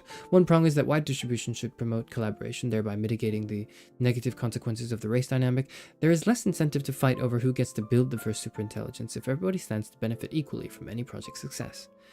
The sponsors of a particular project might also benefit from a credibly signaling their commitment to distributing the spoils universally, a certifiably altruistic project being likely to attract more supporters and fewer enemies. The other prong of the prudential case for favoring a wide distribution of gains has to do with whether agents are risk-averse or have utility functions that are sublinear in resources. The central fact here is the enormousness of the potential resource pie. Assuming the observable universe is as uninhabited as it looks, it contains more than one vacant galaxy for each human being alive. Most people would much rather have certain access to one galaxy's worth of resources than a lottery ticket offering a 1 in a billion chance of owning a billion galaxies. Given the astronomical size of humanity's cosmic endowment, it seems that self-interests are generally favored deals that would guarantee each person a share, even if each share corresponded to a smaller fraction of the total. The important thing when such an extravagant bonanza is in the offing is to not be left out in the cold. This argument from the enormousness of the resources pie presupposes the preferences are resource-satiable. That supposition does not necessarily hold. For instance, several prominent ethical theories, including especially aggregative consequentialist theories, correspond to utility functions that are risk-neutral and linear in resources. 8 billion galaxies could be used to create 1 billion times more happy lives than a single galaxy. They are thus, to a utilitarian, worth 1 billion times as much. Ordinary selfish human preference functions, however, appear to be relatively resource-satiable. This last statement may be flanked with two important qualifications. The first is that many people care about rank. If multiple agents each wants to top the Forbes rich list, then no resource pie is large enough to give everybody full satisfaction. The second qualification is that the post-transition technology base would enable material resources to be converted into an unprecedented range of products, including some goods that are not currently available at any price even though they are highly valued by many humans.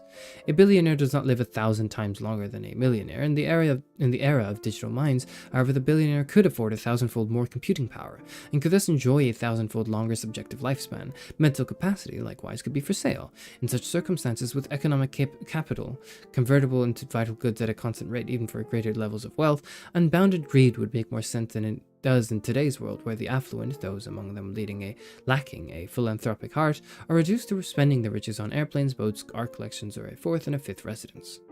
Does this mean that an egoist should be risk neutral with respect to his or her post-transition resource endowment? Not quite. Physical resources may not be convertible into lifespan or mental performance at arbitrary scales. If a life must be lived sequentially, so that observer moments can remember earlier events and be affected by prior choices, then the life of a digital mind cannot be extended arbitrarily without utilizing an increasing number of sequential computational operations. But physics limits the extent to which resources can be transformed into sequential computations. The limits on sequential computation may also constrain some aspects of cognitive performance to scale radically sublinearly beyond a relatively modest resource endowment. Furthermore, it's not obvious that an egoist would or should be risk neutral, even with regard to highly normatively relevant outcome metrics, such as a number of quality-adjusted subjective life years. If offered the choice between an extra 2,000 years of life for a certain and a 1 in 10 chance of an extra 30,000 years of life, I think most people would select the former, even if under the stipulation that each life year would be of equal quality.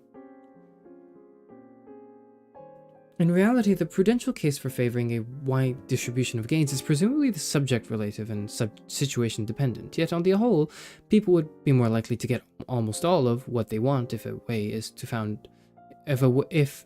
found to achieve a wide distribution. And this holds even before taking into account that a commitment to a wider distribution would tend to foster collaboration and thereby increase the chances of avoiding existential catastrophe. Favoring a broad distribution, therefore, appears to be not only morally mandated but also prudentially advisable. There is a further set of consequences to collaboration that should be given at least some shrift. The possibility that pre-transition collaboration influences the level of post-transition collaboration. Assume humanity solves the control problem. If the control problem is not solved, it may scarcely matter how much collaboration there is post-transition. There are two cases to consider. The first is that the intelligence explosion does not create a winner-takes-all dynamic, presumably because the takeoff is relatively slow. In this case, it is plausible that if pre-transition collaboration has any systematic effect on post-transition collaboration, it has a positive effect, tending to promote subsequent collaboration. The original collaborative relationships may endure and continue beyond the transition. Also, pre-transition collaboration may offer more opportunities for people to steer developments in desirable and presumably more collaborative post-transition directions. The second case is that the nature of the intelligence explosion does encourage a winner-takes-all dynamic, presumably because the takeoff is relatively fast. In this case, if there is no extensive collaboration before the takeoff, a singleton is likely to emerge. A single project would undergo the transition alone, at some point obtaining a decisive strategic advantage combined with superintelligence. A singleton, by definition, is a highly collaborative social order. The absence of extensive collaboration pre-transition would thus lead to an extreme degree of collaboration post-transition. By contrast, a somewhat higher level of collaboration in the run-up to the intelligence explosion opens up a wider variety of possible outcomes. Collaborating projects could synchronize their ascent to ensure they transition in tandem without any of them getting a decisive strategic advantage. Or different sponsor groups might merge their efforts into a single project while refusing to give that project a mandate to form a singleton. For example, one could imagine a consortium of nations forming a joint scientific project to develop machine superintelligence, yet not authorizing this project to evolve anything like a supercharged United Nations, electing instead to maintain the factious world order that existed before. Particularly in the case of a fast takeoff. Therefore, the possibility exists that greater pre-transition collaboration will result in less post-transition collaboration. However, to the extent that collaborating entities are able to shape the outcome, they may allow the emergence or continuation of non-collaboration only if they foresee that no catastrophic consequences will follow from post-transition factitiousness. Scenarios in which pre-transition collaboration leads to reduced post-transition collaboration may therefore mostly be ones in which reduced post-transition collaboration is innocuous. In general, greater post-transition collaboration appears desirable. It will reduce the risk of the dystopian dynamics in which economic competition and a rapidly expanding population lead to a Malthusian condition, or in which evolutionary selection erodes human values and selects for non-eudaimonic forms, in which rival powers suffer other coordination failures, such as wars and technology races. The last of these issues, the prospect of technology races, may be particularly problematic if the transition is to an intermediary form of machine intelligence, whole brain emulation, since it would create a new race dynamic that would harm the chances of the control problem being solved for the subsequent second transition to a more advanced form of machine intelligence, artificial intelligence. We described earlier how collaboration can reduce conflict in the run-up to the intelligence explosion, increasing the chances that the control problem will be solved and improve both the moral legitimacy and prudential desirability of the resulting resource allocation. To these benefits of collaboration, it may thus be possible to add one more, that broader collaboration pre-transition could help with important coordination problems in the post-transition era. Collaboration can take different forms depending on the scale of the collaborating entities. At a small scale, individual AI teams could believe themselves to be in competition with another, could choose to pool their efforts. Corporations could merge or cross-invest. At a large scale, states could join in big international projects. There are precedents to large-scale international collaboration in science and technology, such as CERN, the Human Genome, and the International Space Station. But an international project to develop safe superintelligence would pose a different order of challenge because of the security implications of the work. It would have to be constituted not as an open academic collaboration, but as an extremely tightly controlled joint enterprise. Perhaps the scientists involved would have to be physically isolated and prevented from communicating with the rest of the world for the duration of the project, except through a single, carefully vetted communication channel. The required level of security might be nearly unattainable at present, but advances in lie detection and surveillance technology could make it feasible later this century. It is also worth bearing in mind that broad collaboration does not necessarily mean that large numbers of researchers would be involved in the project. It simply means that many people would have a say in the project's aims. In principle, a project could involve a maximally broad collaboration comprising all of humanity as sponsors, represented, let us say, by the General Assembly of the United Nations. Yet employ only a single scientist to carry out the work. There is a reason for starting collaboration as early as possible, namely to take advantage of the veil of ignorance that hides from our view any specific information about which individual project will get to superintelligence first. The closer to the finishing line we get, the less uncertainty will remain about the relative chances of competing projects. And the harder it may be, consequently, to make a case based on the self-interest of the frontrunner to join a collaborative project that would distribute the benefit to all of humanity. On the other hand, it also looks hard to establish a formal collaboration of worldwide scope before the prospect of superintelligence has become much more widely recognized than it currently is, and before there is a clearly visible road leading to the creation of a machine superintelligence. Moreover, to the extent that collaboration would promote progress along that road, it may actually be counterproductive in terms of safety, as discussed earlier. The ideal form of collaboration for the present may therefore be one that does not initially require specific formalized agreements, and that does not expedite advances in machine intelligence. One proposal that fits these criteria is that we propound an appropriate moral norm, expressing our commitment to the idea that superintelligence should be for the common good. Such a norm could be formulated as follows. The common good principle: superintelligence should be developed only for the benefit of all humanity and in the service of widely shared ethical ideas. Establishing from an early stage that the immense potential of superintelligence belongs to all of humanity will give more time for such a norm to become entrenched. The common good principle does not preclude commercial incentives for individuals or firms active in related areas. For example, a firm might satisfy the call for universal sharing of the benefits of superintelligence by adopting a windfall clause to the effect that all profits up to some very high ceiling, say $1 trillion annually, would be distributed in the ordinary way to the firm's shareholders and other legal claimants, and that only profits in excess of the threshold be distributed to all of humanity evenly, or otherwise according to a universal moral criteria.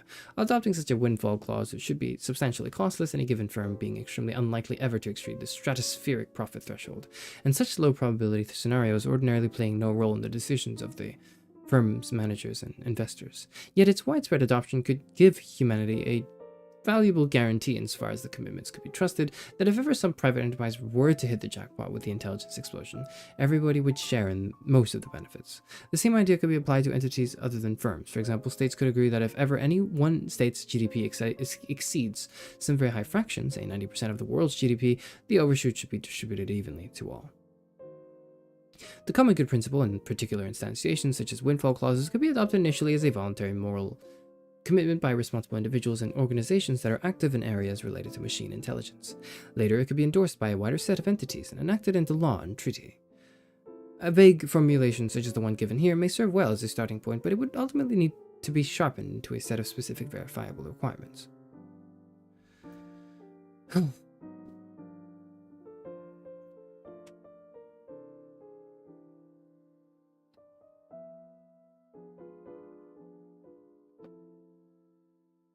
I'm sorry if you hear my back. That's because I'm stretching it, because I am like really I'm really in it.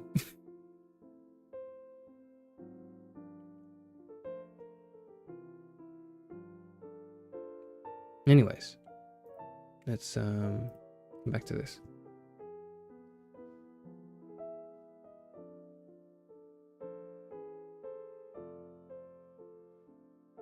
This is the last chapter now. Chapter 15.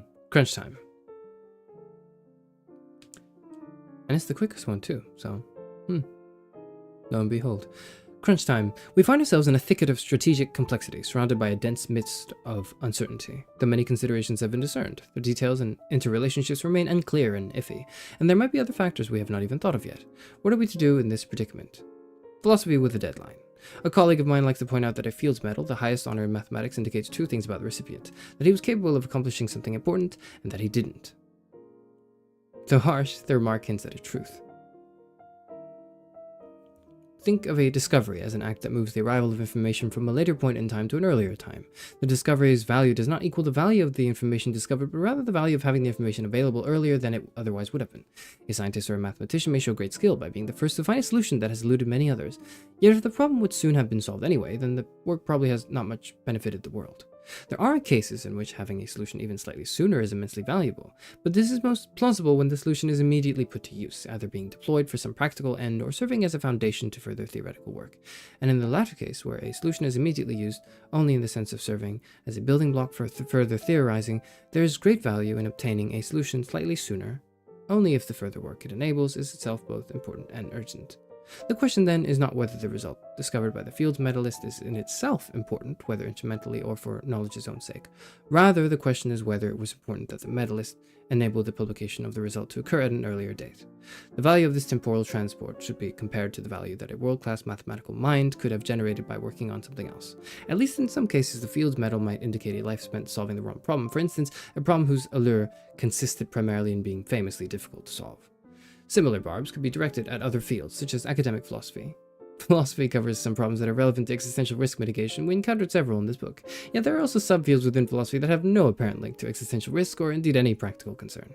As with pure mathematics, some of the problems that philosophy studies might be regarded as intrinsically important, in the sense that humans have reason to care about them independently of any practical application. The fundamental nature of reality, for instance, might be worth knowing about for its own sake. The world would arguably be less glorious if nobody studied metaphysics, cosmology, or string theory. However, the dawning prospect of an intelligence explosion shines a new light on this ancient quest for wisdom. The outlook now suggests that philosophic progress can be maximized via an indirect path rather than by immediate philosophizing. One of the many tasks in which superintelligence, or even just moderately enhanced human intelligence, would outperform the current cast of thinkers is in answering fundamental questions in science and philosophy. This reflection suggests a strategy of deferred gratification. We could postpone work on some of the eternal questions for a little while, delegating that task to our hopefully more competent successors, in order to focus our own attention on a more pressing challenge, increasing the chance that we will actually have competent successors. This would be high-impact philosophy and high-impact mathematics. What is to be done? We thus want to focus on problems that are not only important but urgent in the sense that their solutions are needed prior to the intelligence explosion. We should also take heed not to work on problems that are negative values, such that solving them is harmful. Some technical problems in the field of artificial intelligence, for instance, might be negative value inasmuch as their solution would speed the development of machine intelligence without doing as much to expedite the development of control methods that could render the machine intelligence revolution survivable and beneficial. It can be hard to identify problems that are both urgent and important and are such that we can confidently take them to be positive value. The strategic uncertainty surrounding existential risk mitigation means that we must worry that even well-intentioned interventions may turn out to be not only unproductive but counterproductive. To limit the risk of doing something actively harmful or morally wrong, we should prefer to work on problems that seem robustly positive value, i.e. whose solution would make a positive contribution across a wide range of scenarios, and to employ means that are robustly justifiable, i.e. acceptable from a wide range of moral views. There is a further desideratum to consider in selecting which problems to prioritize. We want to work on problems that are elastic to our efforts at solving them. Highly elastic problems are those that can be solved much faster, or solved to a much greater extent given one extra unit of effort. Encouraging more kindness in the world is an important and urgent problem. One, moreover, that seems quite robustly positive value, yet absent a breakthrough idea for how to go about it, probably a problem of quite low elasticity. Achieving world peace, similarly, would be highly desirable, but considering the numerous efforts already targeting that problem and the formidable obstacles arrayed against a quick solution, it seems unlikely that the contributions of a few extra individuals would make a large difference. To reduce the risk of the machine intelligence revolution, we will propose two objectives that appear to best meet all of those desiderata: strategic analysis and capacity building. We can be relatively confident about the sign of these parameters, more strategic insight and more capacity being better. Furthermore, the parameters are elastic. A small extra investment can make a relatively large difference. Gaining insight and capacity is also urgent because early boosts to these parameters may compound, making subsequent efforts more effective. In addition to these two broad objectives, we will point to a few other potentially worthwhile aims for initiatives. Seeking the strategic light. Against a backdrop of complexity and uncertainty, analysis stands out as being of particularly high expected value. Illumination of our strategic situation would help us target subsequent interventions more effectively. Strategic analysis is especially needful when we are radically uncertain, not just about some detail of some peripheral matter, but about the cardinal qualities of the central things. For many key parameters, we are radically uncertain even about their sign. That is, we know not which direction of change would be desirable and which undesirable. Our ignorance might not be irredeemable. The field has been little prospected, and glimmering strategic insights could still be awaiting their unearthing just a few feet beneath the surface. What we mean by strategic analysis here is a search for crucial considerations, ideas or arguments with the potential to change our views, not merely about the fine structure of implementation, but about the general topology of desirability. Even a single missed crucial consideration could vitalize our most valiant efforts or render them as actively harmful as those of a soldier who is fighting on the wrong side. The search for crucial considerations, which must explore normative as well as descriptive issues, will often require crisscrossing the boundaries between different academic disciplines and other fields of knowledge. As there is no established methodology for how to go about this kind of research, difficult original thinking is necessary. Building good capacity. Another high-value activity, one that shares with strategic analysis the robustness property of being beneficial across a wide range of scenarios, is the development of a well-constituted support base that takes the future seriously. Such a base can immediately provide resources for research and analysis. If and when other priorities become visible, resources can be redirected accordingly. A support base is thus a general-purpose capability whose use can be guided by new insights as they emerge. One valuable asset would be a donor network, comprising individuals devoted to rational philanthropy, informed about existential risk, and discerning about the means of mitigation. It is especially desirable that the early-day funders be astute and altruistic, because they may have opportunities to shape the field's culture before the usual venal interests take up position and entrench. The focus during these opening gambits should be thus to recruit the right kinds of people into the field. It could be worth foregoing some technical advances in the short term to fulfill the ranks with individuals who genuinely care about the safety and who have a truth-seeking orientation, and who are likely to attract more of their own kind. One important variable is the quality of the social epistemology of the AI field and its leading projects. Discovering crucial considerations is valuable, but only if it affects action. This cannot always be taken for granted. Imagine a project that invests millions of dollars and years of toil to develop a prototype AI, and that after surmounting many technical challenges, the system is finally beginning to show real progress. There is a chance that with just a bit more work, it could turn into something useful and profitable. Now, a crucial consideration is discovered, indicating that a completely different approach would be a bit safer. Does the project kill itself off like a dishonored samurai, relinquishing its unsafe design and all the progress that's been made, or does it react like a worried octopus, puffing out a cloud of motivated skepticism in the hope of eluding the attack? A project that would reliably choose the samurai option in such a dilemma would be a far preferable developer.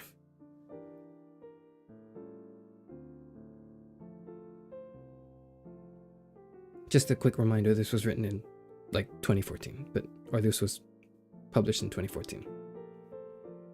Anyways, yet building processes and institutions that are willing to commit seppuku based on uncertain allegations and speculative reasoning is not easy. Another dimension of social epistemology is the management of sensitive information, in particular the ability to avoid leaking information that ought to be kept secret.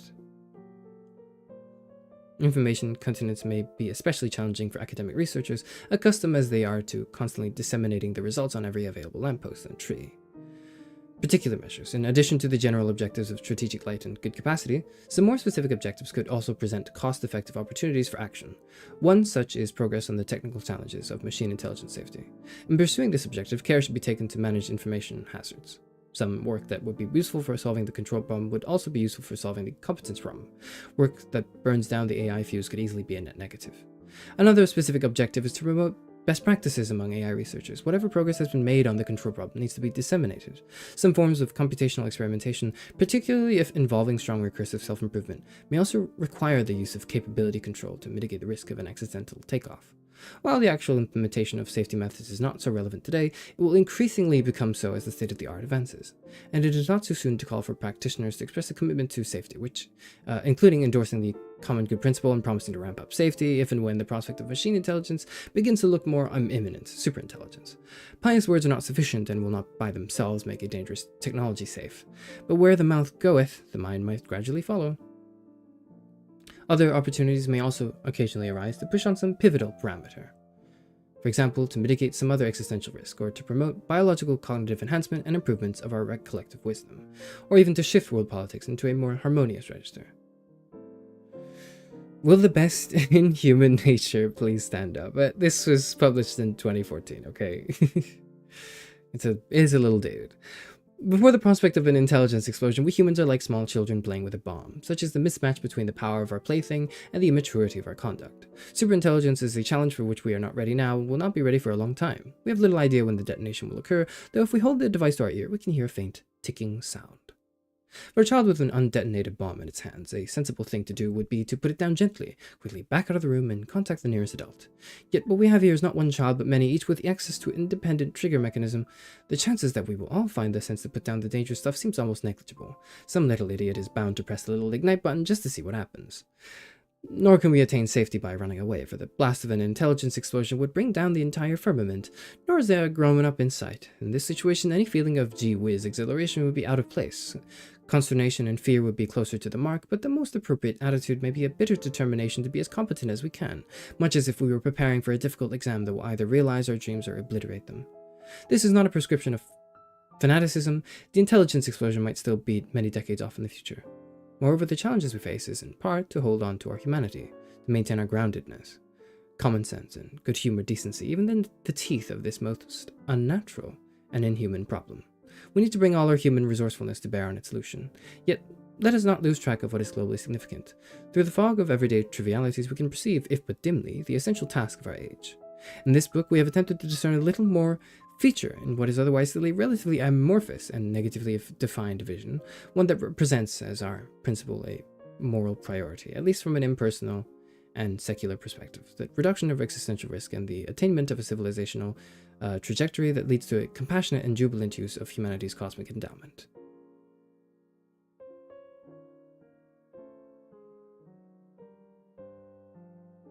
A compassionate and jubilant use of humanity's cosmic endowment. I do like the sound of that. Prelim note 1. Not all endnotes contain useful information, however. 2. I don't know which ones. That's funny. That's a funny bit. And yeah, of course, there's some endnotes for the thing. That was it. That was the whole of,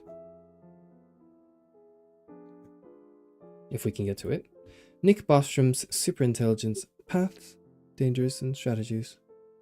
Took about 3 hours. For 3 chapters. Well, I did spend half an hour like moping and talking about things in the beginning.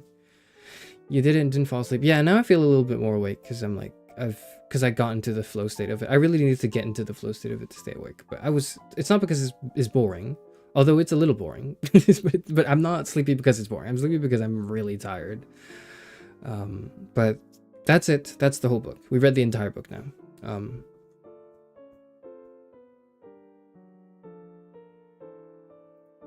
I want to give my very, very brief thoughts overall.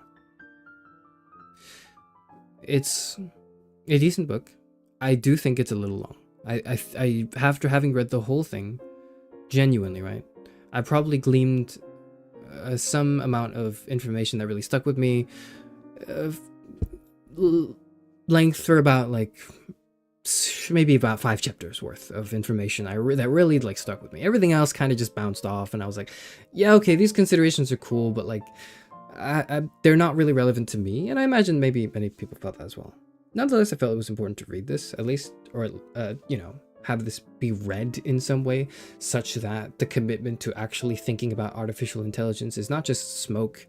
It's not just empty. It's not just like hot air that I'm blowing, that I'm just trying to go like, hey, look, I'm you know, thinking about AI here, like, and then I don't actually think about AI, or like, you know, I just play games and go, wow, haha, Detroit Become Human, very cool.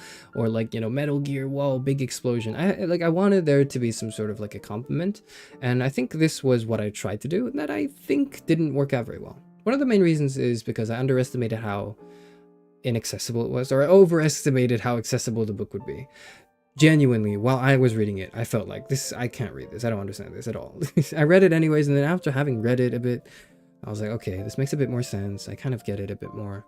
I'm slowly like piecing it together, but like, really, did you have to use all those words to just say AI is coming and we're gonna simulate brains, and here are some problems when you simulate brains? Like, you know, like it could have been a bit more brief, I think, in some parts, but in other parts I think he nailed the pace and the flow of the content quite well.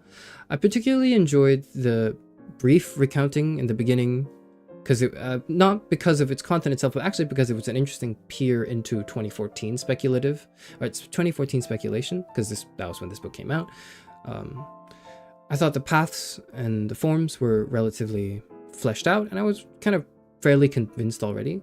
The problems, though, is one of the problems to me was after the paths and the forms, and I was convinced already that, yeah, okay, it's happening. Bostrom feels the need to, in my impression at least of the book,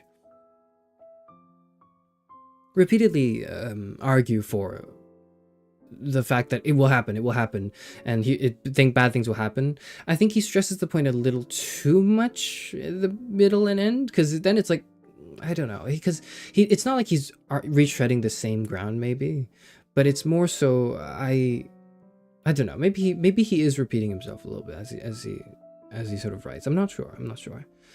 I think even if I find some of the contents of the chapters a little lacking, for example, the kinetic section I thought was a little lacking in meat. Like, it just was like, you know, if it explodes, it happens really fast. Like, I kind of figured,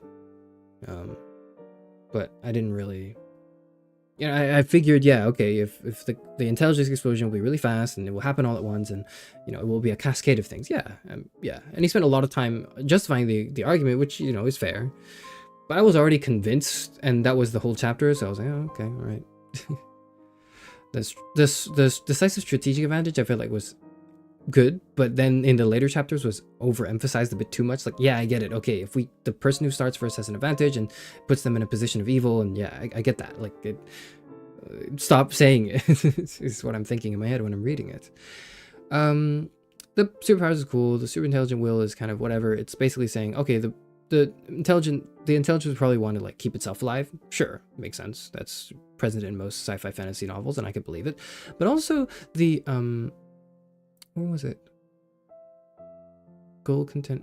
Instrumental convergence, maybe? The bit where... No. Here, that was a later chapter. It was the direct specification, augmentation stuff, domesticity. It was one of these control methods where the hypothesis was like, okay, but what if the AI just, when the superintelligence is created, it just thinks, oh, there's in the infinite number of possible worlds I could exist in, it's better if I cooperate. So I guess I'll cooperate. Like, then it just kind of solves itself. I thought that was a really funny, like really interesting, like, theory, that the control problem kind of solves itself in an independent will that tries to cooperate with humanity nonetheless. That was pretty cool. I feel like there could have been more interesting stuff in is the default outcome doom. But I don't know, like there could have been more points but less evaluation in each point. I would have been more convinced that way. Oracle's Genius Sovereigns and Tools was quite relevant for today's context, and I would really like to see Bostrom revisit these concepts with today's technology, because with today's ChatGPT, we're getting really, like, much closer to this. We're not there yet, but we're getting much closer to the point where you can start seeing it, right? So I wonder how we would, like, react to this. And that involves, like, a whole slew of other things. Excuse me, that disconnect, hello.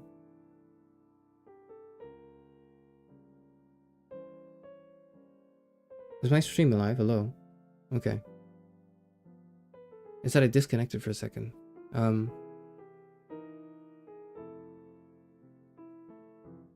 Yeah, I don't know what happened. I think I just disconnected. Anyways, what did I say just now? I just said, yeah, chapter 12 and 13 was just, okay, we need to program ethics into the super AI. What are those ethics? I don't know. How do we program into it? I don't know. Here's some methods. I didn't find it too particularly interesting, personally, or at least, like, maybe I just have to read it again. But telling the AI to learn what we want it to do as part of its design feels kind of like it could get around that pretty easily, couldn't it? I don't know. We'll see. Anyways, strategic picture. This was a whole lot as well. This was definitely a bit of a slog to go through, particularly because a lot of the strategies are based on, like, 2014 politics and, like, an understanding, which is, you know, it's still insightful, but, like, we live in a very different and much more hostile time now that it's the kumbaya collaboration bits feel less relatable now. Like, it feels less like, yeah, we'll just get together and work on an AI together. Like, that's not it. Look at the state of today's world. Like, I don't know if that's gonna happen. And finally, the crunch time was short and kind of sweet. It was okay. I thought the beginning bits of this last chapter were okay, and the end bits were just, I hate to say it like this, right? But wishful thinking. But all in all, that is the entire book, and my brief thoughts on it. Nick Bostrom, Superintelligence. Thank you for watching. I will never do this again. I will. I just don't think streams are the way to do it. I think I should just stream them and then unlist them and then, like, cut them into videos. That's what I'll do. Because, like, you know, that's just the way we'll see it. Anyways, doesn't matter. That's irrelevant to you. What is relevant to you is that if you are looking forward to readings in the future, they will either not be live streamed, or if they are live streamed, immediately unlisted. So don't look for them. That's all you have to know.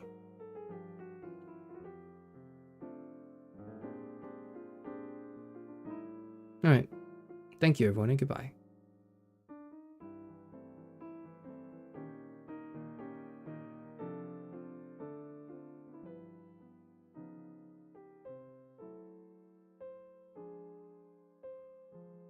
No math stream was a good reading stream. I know, but, like, I'm thinking, so that's why I'm thinking about, like, maybe I'm thinking how maybe I should make a reading stream and then just cut it out and then unlist it, so you can have the stream if you want, but, like, it's gonna get nuked into the stratosphere. But, you know, you don't really have to understand why. Just know that that's happening, I guess. Is that too dismissive? No, not really. It's just, I'll explain. I'll explain in due course. I'll explain in due course why I'm thinking this way.